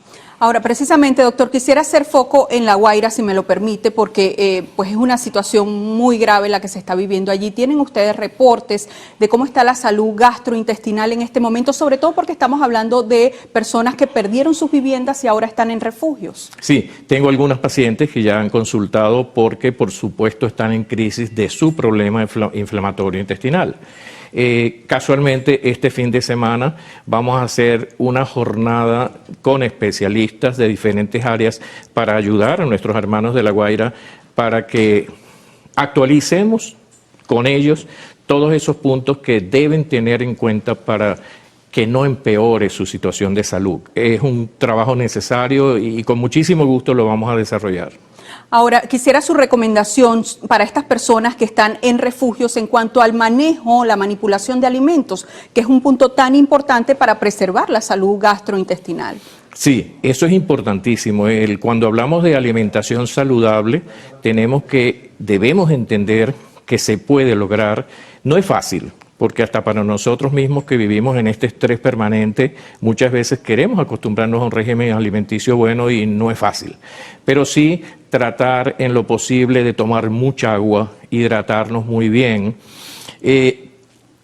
mucho vegetal, fruta, tratar de eliminar azúcares, sal, esos condimentos que algunas veces le dan mucho sabor a las comidas, pero que lo que nos hacen es traer como consecuencia enfermedades, el uso de pimientas, todas estas cosas que no nos ayudan a tener un sistema digestivo controlado. Entonces es un régimen alimenticio muy sano, carnes, preferiblemente carnes blancas, a la plancha, sopas, jugos, frutas, preferiblemente frutas en cantidades normales. Aquí hay una cosa que siempre comento cuando participo en estas actividades y es que hay dos señoras que están muy pendientes de nosotros y que nos quieren acompañar en todos los sitios donde vamos. Son las señoras moderación y prudencia. Entonces vamos con moderación y prudencia en todos los sitios donde nos encontremos y educar a nuestra población para que esos hábitos alimenticios los mejoremos, porque en la medida en que lo hagamos, nuestro sistema digestivo va a trabajar de una mejor manera. Claro, esta recomendación iría directo a las personas que están colaborando con el envío de alimentos, porque bueno, una familia que por ejemplo está en un refugio a lo mejor no tiene la oportunidad de ellos mismos participar en la elaboración de los alimentos, sino que otras personas pues llevan los alimentos ya preparados hasta acá. Importantísimo la manipulación de los alimentos, la conservación, la refrigeración, el lavado de los alimentos, que no vayamos a desencadenar otras crisis además de las que ya tienen. Entonces tenemos que ser muy cuidadosos en esto que estamos llevando a nuestros hermanos de La Guaira: buenos alimentos, bien conservados, bien lavados, el agua que sea potable o con las medidas que le dan esa característica de potabilización, pero ahí radica gran parte del éxito de lo que estamos haciendo en medio de esta tragedia. Ayudemos de la mejor forma a nuestros hermanos de La Guaira y de donde esté la necesidad, con esa alimentación sana, con esos alimentos que los van a ayudar a tener en medio de estas dificultades ese funcionamiento adecuado de ese aparato digestivo. Importantísimo esto que me decía, doctor, de que van a analizar pues un grupo de médicos toda la situación en La Guaira, especialistas por supuesto en el área gástrica. ¿Tienen pensado de repente ir a La Guaira como equipo de gastroenterólogos para atender las patologías que en este sentido se estén registrando allí? Casualmente este sábado vamos a hacer como un diagnóstico de la situación, cuántos pacientes con problemas gastrointestinales vamos a tener, y cómo apoyarlos. Lo que les decía a los organizadores que me invitaron y que con muchísimo gusto iré, es que podemos organizar con ese grupo de pacientes y con todos los que vayan surgiendo con problemas gastrointestinales, una consulta en el Hospital Vargas de Caracas, donde yo soy jefe de servicio, y ahí los vamos a atender de la mejor forma porque es el momento de ayudar. Claro, sin duda alguna, es un momento para que todos los venezolanos demostremos la solidaridad desde cada quien desde su metro cuadrado, digamos. Así es, hay que hacerlo. Sin duda alguna, doctora. Ahora ya hicimos foco en La Guaira, vamos un poco ya a las cifras que se manejan en toda Venezuela en cuanto a las patologías gastrointestinales. ¿Cómo van esas cifras? ¿Cuáles son las patologías, digamos, más presentes entre la población en este momento? Hablar de cifras en Venezuela no es un tema fácil porque tiene muchas debilidades las cifras epidemiológicas. Pero bueno, estamos tratando de... El cáncer gastrointestinal ocupa uno de los primeros lugares, cáncer de colon, cáncer de estómago. Casualmente quiero invitar, porque estamos desarrollando conjuntamente con estudiantes de la Escuela de Medicina José María Vargas de la Universidad Central de Venezuela y el Servicio de Gastroenterología del Hospital Vargas, un programa de prevención de cáncer gástrico en familiares de primera línea de pacientes que lo han tenido, que han tenido este tremendo problema de salud pública.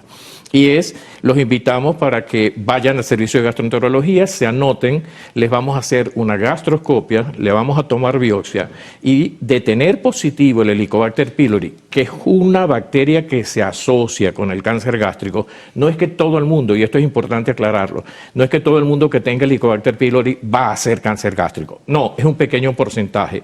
Y el Helicobacter pylori por sí solo, y esto también es relevante, no lleva el cáncer, necesita ambiente, y esos factores ambientales son transgresión dietética, es decir, no hacer una alimentación saludable. Muchas veces cometemos un error que también es importante comentar, el abuso de medicamentos. Estamos viendo con cierta frecuencia las hemorragias digestivas que se ven en aquellos pacientes que están tomando muchos calmantes como antiinflamatorios no esteroideos, ibuprofeno, diclofenac sódico, nos llegan con hemorragias digestivas y bueno, ya sabemos que hay muchos problemas algunas veces hasta para conseguir sangre y eso nos pone cada vez más estresados. Es un mundo de cosas que tenemos que poner en la balanza y sembrar y rescatar cada vez más ese concepto de la prevención y de la promoción de la salud. Claro que sí, doctor. Bueno, nos corresponde hacer una pausa. Enseguida estaremos de vuelta con esta conversación que mantenemos con el doctor Guillermo Beitia, gastroenterólogo y expresidente de la Sociedad Venezolana de Gastroenterología. Sigan allí.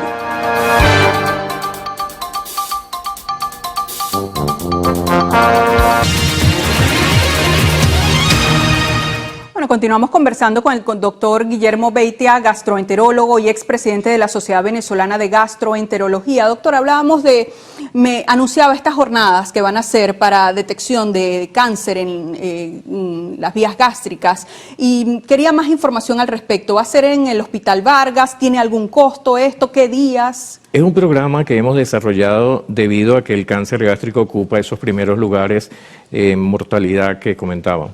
Es gratuito, es para aquellos familiares en primera línea, llámese papá, mamá, hermano, ¿sí?, del paciente que tuvo cáncer gástrico. Si tiene ese antecedente, va con esa prueba que el familiar tuvo el cáncer gástrico, lo incluimos en el programa, le hacemos su historia, lo programamos lo más pronto que se pueda para la endoscopia, repito, totalmente gratuito, se toma la biopsia, procesa la biopsia en otro sitio porque en este momento hay problemas en el hospital para hacerlo y le vamos a indicar tratamiento para la bacteria Helicobacter pylori en caso de ser positivo, por supuesto, ¿sí? Luego le vamos a hacer el seguimiento. ¿Qué es lo ideal? Justamente hacer las cosas de manera precoz, que cuando hagamos esa endoscopia el paciente no haya evolucionado a alteraciones de esa mucosa gástrica como por ejemplo, son términos médicos, pero se los explicamos a los pacientes en las charlas que hacemos, atrofia de esa celularidad, de esas glándulas.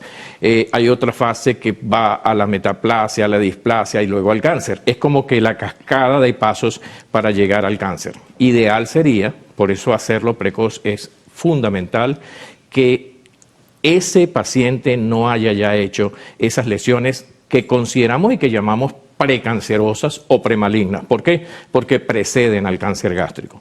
Pero si ese paciente tiene la bacteria, tiene una gastritis, se cuida mucho, hace una buena alimentación, controla ese eje cerebro-intestino, algunas veces no podemos hacerlo nosotros solos y te necesitamos, y aquí insisto en el apoyo psicoterapéutico tan importante que nos ayuda como que a controlar ese sistema nervioso y a controlar todas esas alteraciones que vivimos, de ansiedad, de depresión, como lo hemos mencionado. Las cifras de depresión en nuestros pacientes gastrointestinales o con problemas gastrointestinales son realmente importantes. El paciente con síndrome de intestino irritable, que se caracteriza por cuadros de diarrea alternados con estreñimiento o predominancia de diarreas, esos pacientes tienen mucha ansiedad, tienen muchas preocupaciones, tienen muchas angustias, y en lo que lo manejamos conjuntamente con ese psicólogo que ame lo que hace, porque eso es un concepto que definitivamente siembro,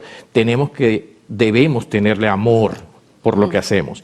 Y le estoy recomendando a mis alumnos y a los estudiantes de posgrado unas cápsulas de AMPA, y ellos me preguntan, ¿y qué es eso? Amor, AMPA con A, no con H. Amor y pasión, sí, importantísimo.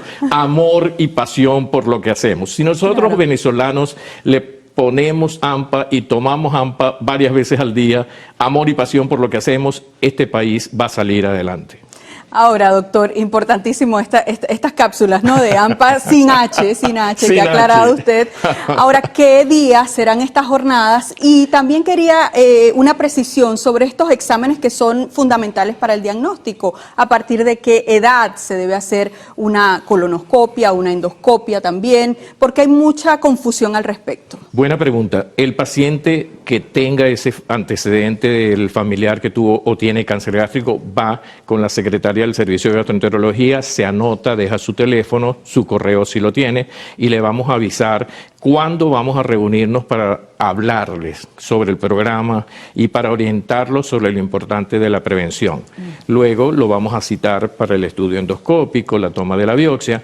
Generalmente, en relación a tu pregunta, se dice que esos programas de pesquisa, que sería ideal hacerlos en toda Venezuela, después que el paciente tiene 45 años, va a ser bien importante que se haga una colonoscopia y una gastroscopia. Es como que un programa de pesquisa bien llevado. Ojalá tengamos todos los recursos en nuestros hospitales para el desarrollo de estos programas, como deben ser realizados. Ahora, a partir de los 45 años, ¿tenga o no tenga antecedentes familiares? Ajá, importante la pregunta. Algunas veces cuando hay el antecedente, que es lo que estamos haciendo en el programa, ya lo estamos bajando a 35 años. O sea, este programa de prevención de cáncer gástrico en familiares es para pacientes mayores de 35 años. Así lo hemos estipulado. Lo de 45 son las pautas que se establecen a nivel mundial de prevención o de pesquisa de cáncer de colon y de cáncer gástrico en población general. Ahora varía, 45, 50, unos dicen una fecha, una edad, otros dicen otra. Ahora le pregunto, ¿son dolorosos estos exámenes? Porque he escuchado entre la población, no, voy a dejar para luego la colonoscopia, la endoscopia, porque es que eso es muy doloroso. ¿Es así?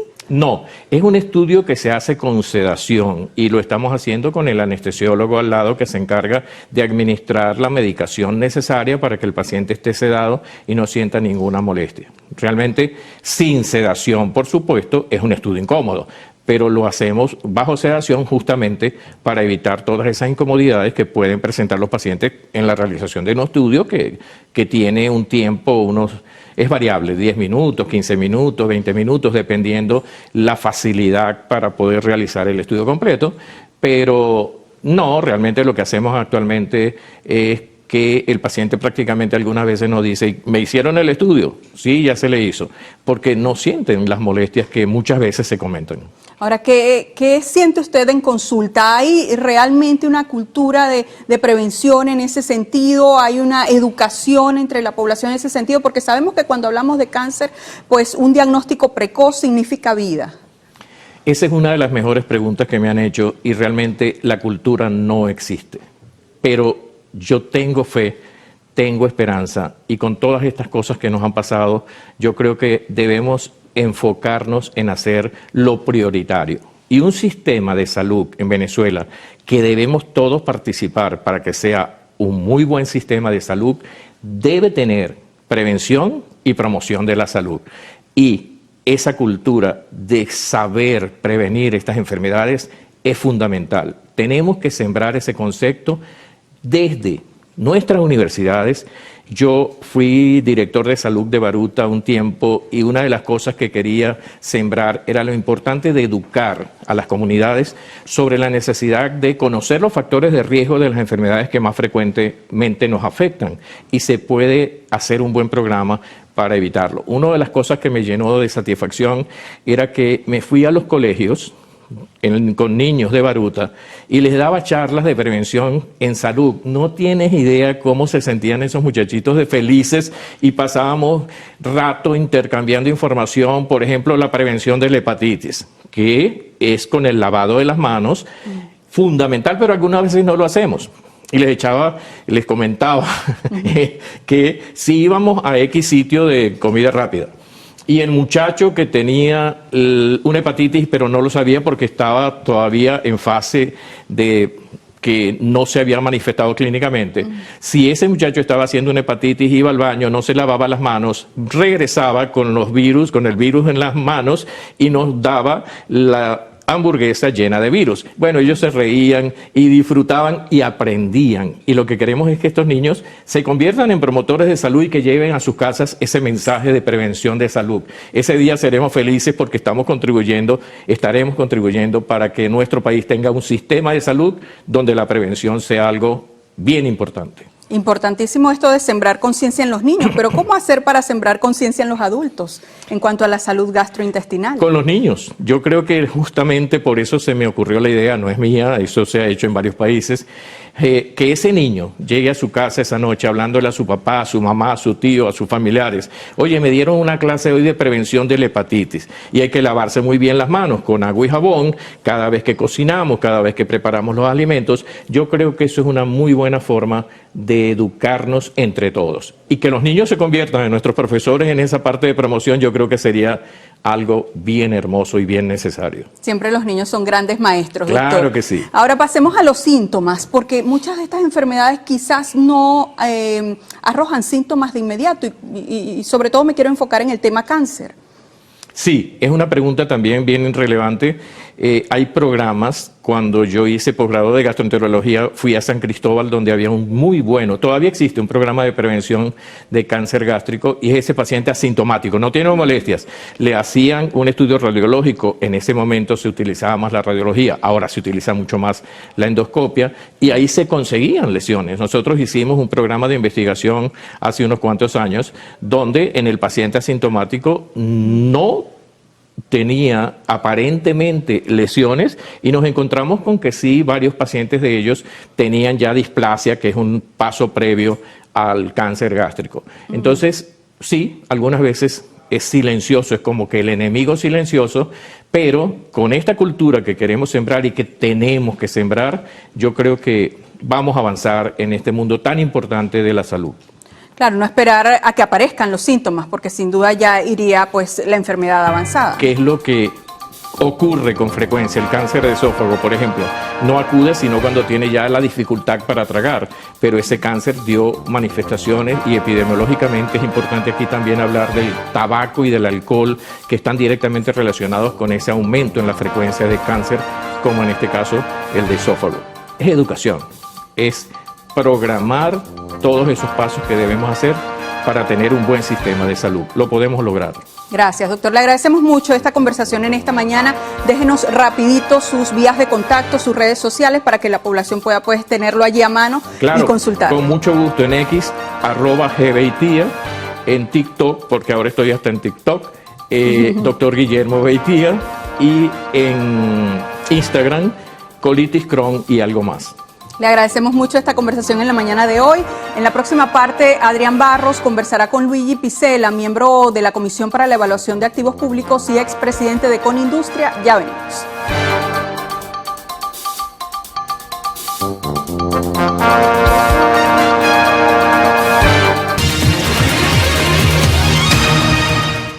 Bien, continuamos con la entrevista. La Comisión para la Evaluación de los Activos Públicos es una instancia oficial encargada de auditar y definir las empresas, bienes e industrias del Estado. Son 6 miembros. Hoy vamos a recibir a uno de ellos, Luigi Picella, expresidente de Conindustria y representante, además tiene esa responsabilidad, representante del sector privado en la Comisión. Buenos días, señor Picella. Feliz día para todos, buen inicio de semana. Igualmente, gracias a usted. Ya un poco más de un mes de los eventos sísmicos que nos han golpeado, sobre todo en varios ámbitos, pero la economía pues en gran parte también. Ya podemos hablar de eso un poco más adelante. La comisión se instaló en Miraflores el 22 de abril. La presidenta encargada, Delcy Rodríguez, dijo a trabajar ya. Se comenzó a trabajar ya. ¿Qué se ha hecho de abril hasta este momento? Mira, si comenzamos a trabajar, y en lo personal yo venía trabajando anteriormente recibiendo a los inversionistas, porque antes de ese anuncio había mucho interés en invertir en Venezuela en las empresas en el sector privado. Luego de este anuncio, o la primera etapa de esta comisión, es clasificar los activos. ¿Cómo se clasifican y cómo se evalúan? En primer lugar, en lo que sean estratégicos. Y lo que es estratégico, en la segunda fase, los que pueden ir a hacer las alianzas necesarias entre el sector público y privado. Por darte un ejemplo, en ese segmento está el tema de la electricidad, que siendo estratégica, se acaba de introducir una ley con lo cual se trata de incentivar a los inversionistas y protegerlos en la inversión. ¿Con qué finalidad? Para hacer más eficiente el servicio, garantizar no solo ellos, sino un aumento en la distribución, generación eléctrica, y que también sea mixta esta inversión. Después de allí, lo que no es estratégico se va a ofertar. ¿Con qué finalidad?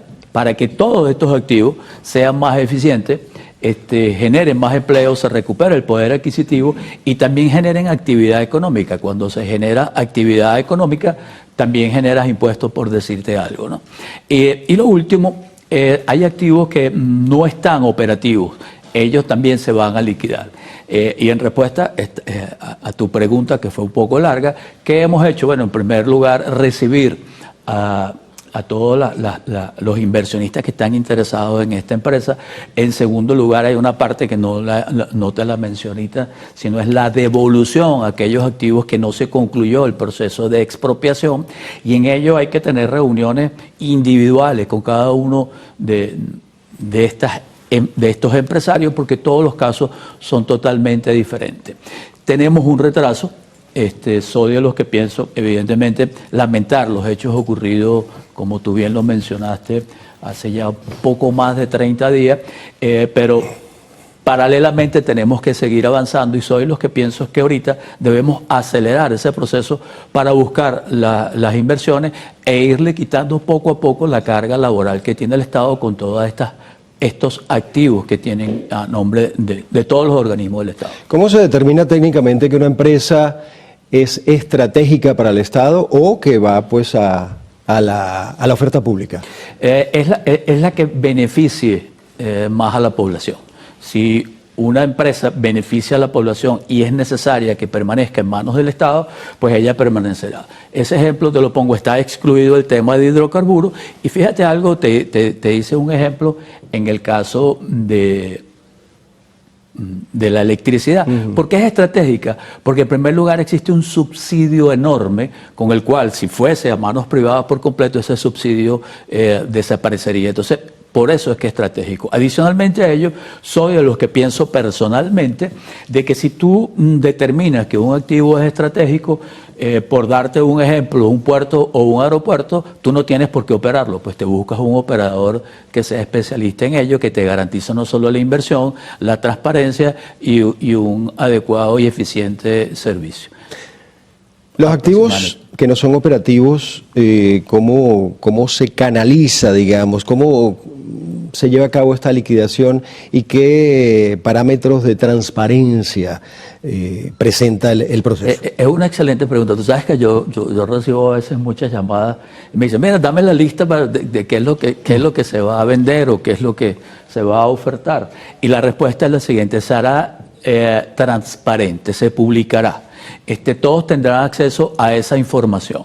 En segundo lugar, en función a los oferentes de estos activos, bueno, pues se establecerá el método porque no todo va a ser igual. Me voy a explicar. En algunos casos se harán concesiones, en otros se harán subastas y en algunos de los casos también estamos abiertos a que se haga a través de la bolsa de valores porque es una manera de democratizar el capital. Es decir, que los pequeños inversionistas también tengan acceso a ello.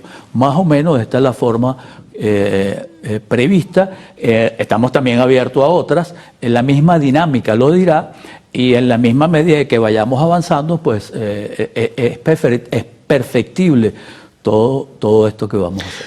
Por supuesto, la venta de un activo, todo esto genera fondos, ¿no? ¿Cómo se garantiza que estos fondos vayan específicamente a lo que necesita el país? Mira, en primer lugar porque es importante esto. Porque esos fondos irían destinados a ser utilizados en donde más se requiera. Existen los mecanismos, existen auditorías, existe todo ello.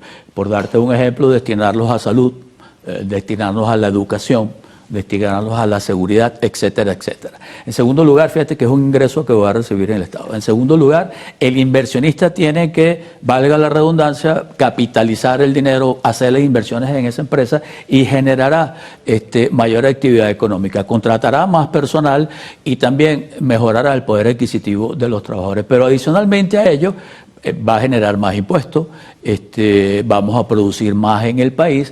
Es decir, esa etapa va a fortalecer no solo el Estado, sino el país. Y en el caso de los activos que no se completó la expropiación como tal, bueno, esos son pasivos que tiene el Estado y forma parte de lo que siempre hemos hablado de la reestructuración de la deuda y entonces, bueno, ir saneando razonablemente todo este proceso que quedó a medias. El asunto de la reestructuración de la deuda, hay cifras encontradas, se habla de arriba, de abajo, pero no hay realmente una cifra hay inclusive quien dice que no hay deuda externa. Mira, hay deuda externa e interna también, ¿no? Están las dos. ¿Qué sucede? En el caso de los activos, soy de los que pienso que tenemos que salir a dar batallas tempranas, es decir, antes de tener toda la información consolidada, porque no es sencillo. La gente que nos escucha no solo hablamos de empresas, sino que hablamos de activos. Ahí puede haber un galpón, puede haber un apartamento, puede haber un terreno, etcétera, etcétera. Entonces, la cuantía es enorme, está distribuido no solo en los ministerios, en las alcaldías y en las gobernaciones. Entonces, acá se trata es de hacer un gobierno, un Estado eficiente, abocado a lo que realmente deba estar abocado y que esté garantizando no solo los servicios, sino eficiencia en todo lo que a él le compete. Habla usted de redimensionar el tamaño del Estado. Tal cual. ¿Qué significa esto? Mira, hay una carga enorme que tiene el Estado y a veces no solo no es sencillo cuantificarla, pero te voy a dar unas cifras. Hay 3.100.000 empleados públicos. Hay 570.000, casi 600.000 jubilados de la administración pública. Y hay 5.700.000 pensionados. ¿Sabes cuánto equivale esto nada más el pagar? No voy a decir que estamos conformes con los ingresos de ninguno de los trabajadores, eso hay que mejorarlo. Pero sobre los cálculos de hace poco que se aumentó el salario integral o el ingreso integral a $240 aproximadamente, son unos 13.500 millones de dólares. Pero eso es sin contar el uniforme o los zapatos o lo que tú le das a nivel de dieta o algo por el estilo. Es decir, está cerca de 15.000 millones de dólares. Y la gente que nos ve, yo quiero decir lo siguiente, ¿usted sabe cuánto va a recaudar el CENIAT todo este año en ingresos no petroleros? Alrededor de unos 13.000 millones de dólares. ¿Y saben cuánto es el impuesto que recibe el Estado por petróleo? El equivalente también a unos 13, 14 o 15.000 millones de dólares en función a los precios de aquí a final de año. ¿Qué te quiero decir con esto? Solo la carga laboral se lleva uno de estas dos tajadas que están acá. Por eso es tan importante redimensionar el Estado, adecuarlo, hacerlo más factible, hacerlo más eficiente. Esto es un temazo. Por eso hace poco, cuando en mayo hablábamos de que era como imposible, no hay los recursos. Cuando tú llevas a salario $100, por darte un ejemplo, el efecto solamente de los $100 por el tema de las prestaciones sociales es enorme. ¿Qué quiero decir con esto? No quiero decir que no nos merezcamos el sueldo y que sepamos cuánto va a prestaciones sociales, utilidades, antigüedades, cesantías. Lo que estoy diciendo bajo el actual cálculo o legislación, es imposible. Hay que avanzar en esa materia también, porque los inversionistas, todo está entrelazado. También hay que darle certeza en cuanto a lo que pagamos al trabajador también. Y entonces es un todo, no solo con las inversiones, no solo con la modificación de las leyes, no solo produciendo más petróleo. Tenemos que avanzar también en el tema eléctrico, por darte un ejemplo, porque es la limitante que tenemos de aumentar, por decirte algo, el tema petrolero. Pero la parte positiva, que la vamos a discutir seguramente ahora en el próximo bloque, es que sí podemos. Y estamos claros cuáles son los problemas y cuál es el camino que tenemos que avanzar. Muy bien, vamos a hacer una pausa, señor Picela. Estamos hablando con Luigi Picela, expresidente de Conindustria, uno de los 6 miembros de la comisión que va a reestructurar pues, los bienes del Estado, o va a revisar los bienes del Estado, a ver cuáles son, a cuáles le funciona al Estado, cuáles no. Podemos hablar de los trabajadores. ¿Qué pasa con esas empresas que se reestructuran, se entregan, se devuelven a sus antiguos dueños? ¿Qué pasa con los trabajadores y los derechos de estos trabajadores? Venimos en minutos.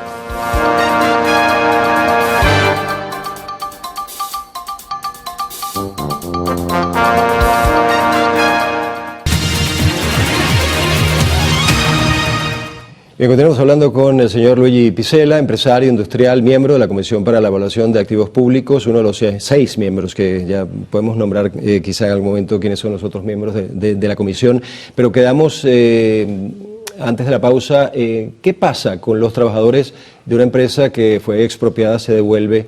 Y además le hago otra pregunta también. ¿Qué pasa si esa empresa o ese bien ha sido dañado durante la permanencia en manos del gobierno? En primer lugar, en cuanto a los trabajadores, muy importante y relevante la pregunta que hace es, ¿se garantiza la estabilidad laboral de los trabajadores? En muchos de los casos, en las alianzas que se han hecho recientemente, esa era una preocupación de los trabajadores. Se hicieron algunas alianzas en donde las empresas quedaban en manos del Estado y venía un operador a hacerlo, ¿no? o un aliado. En un principio, los trabajadores manifestaban su temor de que, bueno, ¿qué pasaba con su estabilidad? Hoy, ellos que me están viendo saben que cuando ha entrado un operador y que ha habido inversiones, no solo se aumenta la plantilla de los trabajadores, sino las mejoras a los mismos. En ese particular, quiero transmitir la confianza de que se garantiza la estabilidad de todos los trabajadores. En segundo lugar, me decía, todos los casos son diferentes. He tenido reuniones a veces en un mismo sector y he estado sentado con 4 que tienen empresas diferentes y en todos los casos aplica condiciones diferentes en cada empresa.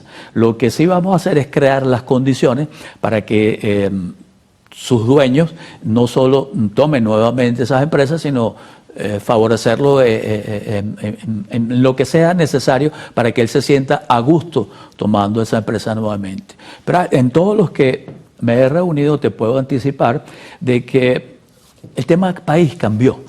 Las perspectivas de Venezuela son totalmente diferentes a las de hace unos meses. No solo ellos, sino las perspectivas es seguir creciendo, pero evidentemente ahora de una manera más rápida, no se ha visto originalmente ahorita, porque hemos tenido algunas circunstancias y la voy a explicar ahora, pero sí hay una perspectiva y un potencial de país enorme. Tú sabes que estábamos hablando fuera de cámara que fíjate que hay cortes. Nosotros evaluamos la economía al término de un periodo, no solo trimestralmente, sino a veces año 2025, por darte un ejemplo. Y entonces lo decimos a destiempo, no sé si me explico, pero es la fotografía de lo que ocurrió en el año 2025. Y ocurrió un hecho puntual. Tuvimos, por el tema también del crecimiento que veníamos hablando, decimos que el año pasado habíamos crecido 8.6%, pero inmediatamente después hubo un tema de un bloqueo naval en donde no se pudo exportar petróleo en el mes de diciembre y los primeros días de enero. Ocurrió un hecho puntual el día 3 de enero y eso motivó a que la brecha cambiaria se despegara. La brecha cambiaria, ¿a qué se refiere? Es el diferencial que existe entre el BCB y un dólar paralelo, como lo quieras hablar. Cuando este diferencial ocurre, tus ingresos están a BCB, pero los productos se marcan a ese paralelo, que es donde tú consigues esos dólares para comprar los inventarios, reponer materia prima, etc. Y tu afectación es enorme porque llegó hasta 100%.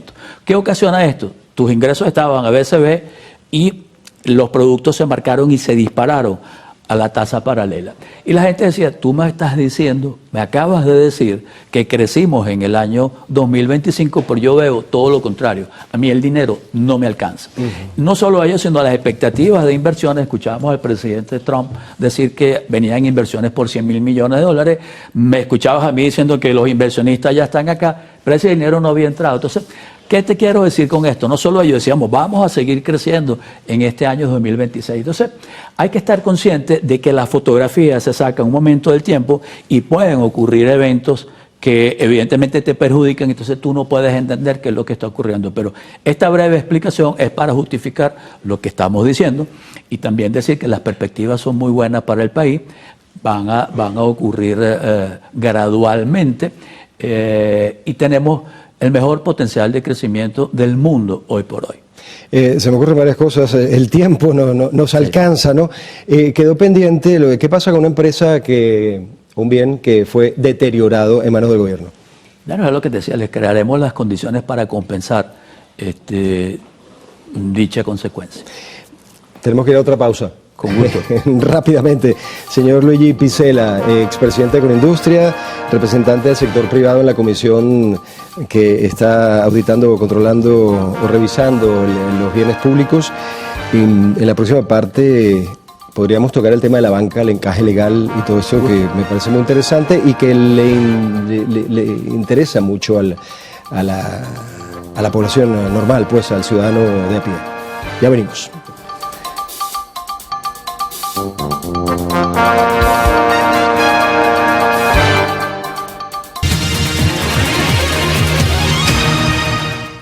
Bien, continuamos la entrevista, este tercer bloque con el señor Luigi Picela, empresario industrial, miembro de la Comisión para la Evaluación de las Empresas, los bienes, la industria en manos del gobierno. Quedan muchos temas. Este es el tercer y último bloque, pero me parece muy interesante hablar de la banca. Usted habla del encaje legal, reducir el encaje legal, que los créditos se otorguen en dólares. Yo le pregunto, si se reduce el encaje legal, había que explicar un poquito qué es el encaje legal, ¿no perjudica al ahorrista? Vamos a darle contexto, ¿no? ¿El encaje legal qué es? El encaje legal es una figura que se creó para crear un fondo, por si acaso algún banco tenía un problema puntual en un momento del tiempo, salir con esos fondos y que estabilizar lo que ya ocurriera. Por lo general, el encaje legal estaba alrededor de un 20%. ¿Qué quiere decir esto? Que de cada 100 bolívares que va a la banca, él tenía que poner 20% en garantía de esos depósitos que están ahí. Pero el encaje llegó un momento en que subió al 93% y restringe la liquidez. Hoy está en 73%. ¿Qué quiere decir esto? Lo vamos a decir al revés, que la banca de cada 100 bolívares tiene la diferencia. 73 se va para el Banco Central y a él le queda 37 bolívares por cada 100 bolívares que él tiene de los ahorristas. ¿Para qué? Para prestar dinero y para su operatividad. ¿Qué sucede? Que eso recoge la liquidez. El gobierno ha dicho también que si liberaría el encaje legal, sería una presión para la tasa cambiaria, pues la gente se voltearía a comprar dólares. ¿Qué ocurre también con ello? Cuando yo te doy un préstamo, tú tiendes a protegerte, en primer lugar, y en segundo lugar, pides el préstamo para comprar materia prima, para comprar inventario, para comprar maquinaria. Entonces sí, evidentemente hay una presión hacia el tipo cambiario. No obstante, lo ideal es que se regrese otra vez a lo del 20%. Mi propuesta es, sobre todo ahorita con el tema puntual de La Guaira, es que se redujese en 10 puntos porcentuales el encaje legal. Eso liberaría aproximadamente el equivalente a unos 350 millones de dólares y que esos créditos sean dirigidos directamente al comercio, a las personas afectadas, de manera inmediata a una tasa preferencial, por darte un ejemplo, es decir, una disminución gradual. Pero existe otra etapa también. Nosotros en Venezuela tenemos hoy alrededor de unos 4.000 millones de dólares que están en la banca como depósitos de libre convertibilidad, es decir, están en dólares, pero no hacen absolutamente nada, es decir, no se utilizan para el sistema bancario. Mi propuesta es que un porcentaje de esos créditos en dólares, de de esos dólares que están en la banca, se destine también un porcentaje de la captación, no todo, pero un porcentaje también dirigido a esos afectados para créditos hipotecarios, por darte un ejemplo, para que lo utilicen en la remodelación o en reparar los daños que ahí está, para drenar un poco más el mercado, disminuir el tema del IGTF, que hoy está en 3% en el caso de los dólares, disminuirlo por lo menos al 1% y que se permitan las transferencias entre la banca. ¿Qué quiero decir con esto? Esas son medidas puntuales que se pueden aplicar en este momento y que drenarían un poco más el mercado a nivel de crédito. Es decir, el consumidor, el ciudadano, saldría favorecido en ello. Una parte de esto también se puede dirigir a aumentar los límites de las tarjetas de crédito de las personas naturales para que tengan un poco más de consumo, un poco más de poder adquisitivo e incentivan un poco más el consumo. Ha insistido usted en la necesidad de agilizar todos estos procesos para ayudar a La Guaira, ¿no? A los afectados de La Guaira. Y ¿cómo está haciendo esa, digamos, esa fusión o relación con los miembros de la comisión entre el sector privado, el sector oficial o el sector del gobierno? ¿Cómo está funcionando la comisión en ese sentido? ¿Te refieres a la comisión, la de La Guaira o la nuestra? No, la comisión de revisión de los bienes públicos. Mira, nosotros operamos quizás aislado de ello. Eso no quiere decir que en un momento del caso haya empresas también o hayan activos allá en La Guaira que tengamos que intervenir y ponerlos activos. Soy de los que pienso que sí tenemos un ligero retraso en esto. Soy de los que pienso que no deberíamos esperar levantar toda la información, sino ya comenzar a dar victorias, porque generaría confianza. Generaría no solo confianza para estos casos que tú bien venías nombrando, de estos activos que no se completó el tema de la expropiación, pero también los inversionistas de afuera que siguen deseosos de invertir en el país. Yo he recibido fondos de todas partes del mundo con cantidades de miles de millones de dólares, lo digo tal cual como lo he recibido, y todas las investigaciones que hemos hecho. Y hoy por hoy, paralelamente a todo lo que nos viene ocurriendo, tenemos que seguir avanzando en el tema económico. ¿Para qué? Para que Venezuela siga sosteniendo el tema del crecimiento, que les puedo decir, el Banco Central está por publicar ya las cifras del segundo trimestre. Estoy completamente seguro que vamos a tener un crecimiento también en el segundo semestre, y ya tenemos acumulado un semestre a nivel de crecimiento. El primero de 2.5 alrededor. Este trimestre va a ser un poco mayor y nos quedan 6 meses para seguir trabajando, seguir apuntalando la economía nacional. Y lo que quiero también dejar en claro es lo siguiente. Venezuela durante 7 años perdió el equivalente a kilogramos. Pesábamos 100 kilogramos de peso y perdimos 76 kilogramos de peso. En el año 2021 comenzamos a crecer y ese crecimiento nos lleva al día de hoy a unos 28, 29 kilogramos de peso. La pregunta es, ¿estás bien? Y la respuesta es, no estás bien. Estás mejor de lo que llegaste con 24 kilitos de peso. Hoy estás en 38 y 39, pero con la esperanza de que ese crecimiento que vayas a tener vayas aumentando todavía de peso. ¿Qué quiero decir con ello? Hay un largo camino por recorrer. Comenzamos un crecimiento, hay que sostenerlo. Hemos recuperado gradualmente el poder adquisitivo de nuestros trabajadores. No estamos conformes con ello. También queremos que nuestros trabajadores tengan su sueldo y tengan ello. Para ello vamos a seguir discutiendo la ley laboral y seguir avanzando en esta materia. Señor Luigi Picella, muchísimas gracias por conversar con nosotros. Se quedaron algunos temas, por supuesto, en el tintero, así que para próximas ocasiones, el Rejo País, que es un tema interesante. Muchísimas gracias por conversar con nosotros, señor Luigi Picella. Es el 6º miembro, o uno de los 6 miembros de la Comisión de Revisión de los Bienes del Estado. Hemos conversado con él en la entrevista. Ya venimos con más información.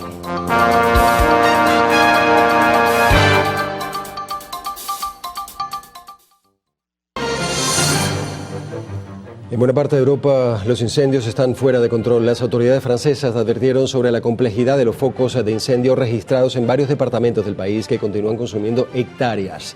Según el ministro de Interior, en Gironda, las llamas han consumido al menos 42.000 hectáreas. El fuego, que cada vez está más cerca de Burdeos, ha provocado la evacuación de unas 200.000 personas.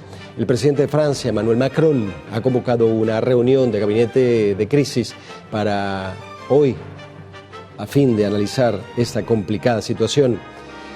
España también sufre por los incendios. Al menos 75.000 personas han tenido que dejar sus casas producto de los incendios en distintas zonas del país. Las autoridades advirtieron que por ahora las llamas en la provincia valenciana de Castellón están fuera de capacidad de extinción, por lo que tuvieron que ser evacuadas cerca de 15.000 personas allí. Esta misma medida fue tomada en las provincias de Madrid, Ávila y Toledo, donde el fuego ha consumido cerca de 25.000 hectáreas. Una repentina crecida de un río provocada por las intensas lluvias cobró la vida de 10 personas y dejó 23 heridas en un lugar turístico del noreste de China. El torrente se registró en Xuanximen, un paraje conocido por sus arcos de piedra natural y sus arroyos de montaña. De acuerdo con medios locales, varias localidades en el sur del país están en alerta máxima por posibles inundaciones luego de que el tifón Null tocara tierra. La policía alemana abatió al sospechoso del atropello múltiple registrado en Berlín en el Día del Orgullo LGBTI, en el que murió una persona y al menos 29 resultaron heridas.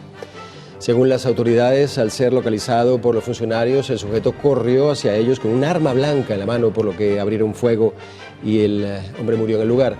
El ministro de Interior alemán, Alexander Dobrindt, calificó el hecho como un ataque islamista al señalar que el sospechoso Abdul Bayoud entró conduciendo una furgoneta para arrollar a los participantes del evento.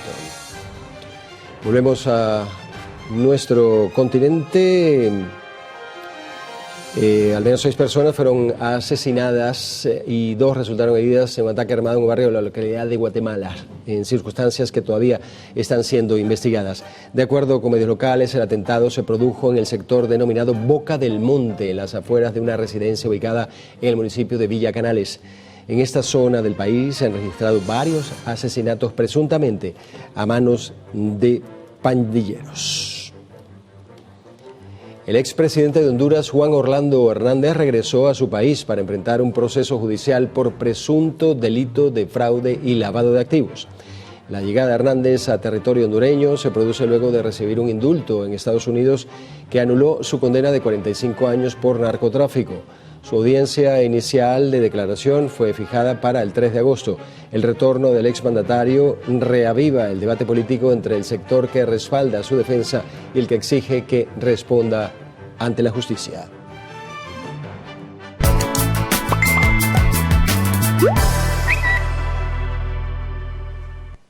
Ahora vamos a hacer una revisión de las noticias de último momento que circulan en los diferentes portales, redes sociales y diarios digitales del mundo. Comenzamos con el portal web de EFE, que titula: Abelardo de la Espriella no despachará desde la Casa de Nariño y propone que sea convertida en un museo.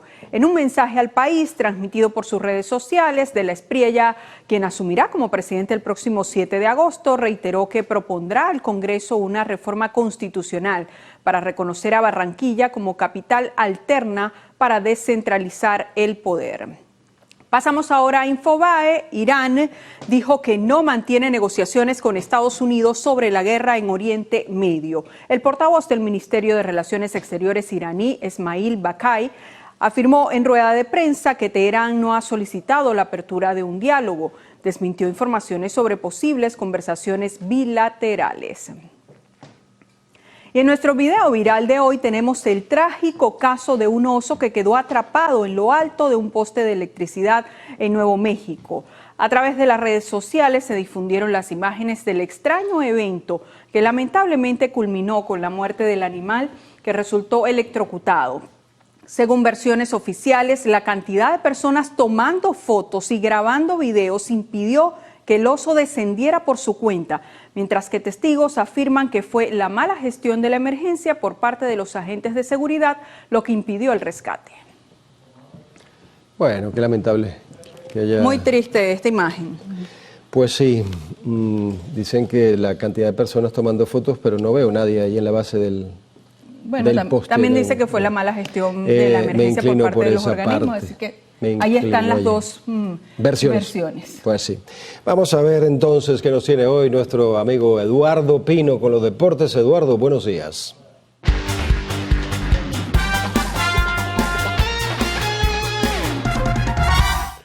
Feliz comienzo de semana y arrancamos los deportes hablando de Salvador Pérez porque nuestro venezolano superó la marca del legendario George Brett para convertirse en el líder histórico absoluto de cuadrangulares de los Reales de Kansas City con 318. El estacazo significó además su 15º vuela cerca de la temporada y sirvió para consolidar a Pérez en la cuarta casilla entre los bateadores venezolanos con más jonrones en la historia de las grandes ligas, únicamente por detrás de Eugenio Suárez con 339, los 399 de Andrés Galarraga y por supuesto los 511 de Miguel Cabrera. Así que felicidades a Salvador Pérez que sigue haciendo historia en el mejor béisbol del mundo. Y ahora pasamos al fútbol porque el mercado internacional de futbolistas venezolanos superó movimientos destacados en Europa con los fichajes de Alejandro Márquez y Alessandro Milani.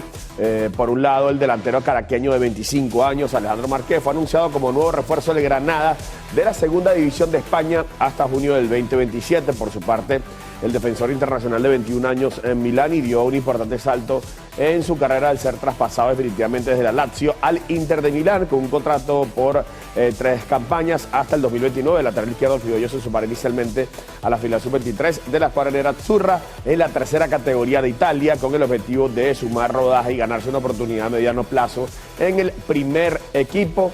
Noticia importantísima esta, pensando en el Mundial del 2030. Y hay que hablar también del Arsenal, que en la Liga de Inglaterra explora la posibilidad de fichar a la estrella del Real Madrid, Vinicius Junior. Los Mets de Nueva York se enviaron nuevamente al dominicano Juan Soto a la lista de lesionados de 10 días tras confirmarse un desgarro de grado 2 en la pantorrilla izquierda. El equipo detalló que la lesión fue detectada mediante una resonancia magnética y promovió desde AAA al jugador Eric Wackman para cubrir la ausencia de Soto, aunque no se ha establecido un tiempo oficial de recuperación. Medios especializados estiman que el dominicano podría permanecer fuera de acción por más de 3 semanas en lo que va de temporada. El quisqueyano con un promedio de 2.83, producto de 83 hits, 21 jonrones, 52 carreras impulsadas y 46 anotadas. El pelotero mejor pagado en la historia de este deporte.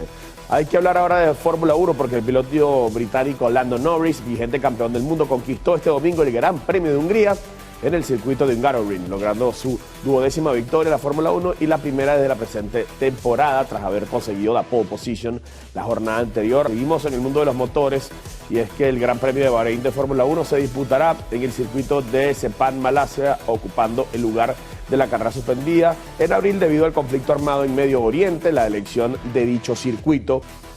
De esta manera despedimos los deportes, que tengan un excelente comienzo de semana.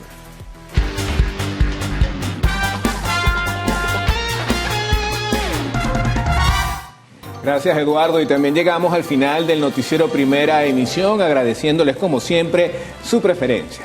Televen está con Venezuela, Televen está en todo y el noticiero también. Nuestra próxima cita será hoy a las 12 del mediodía, no se la pueden perder.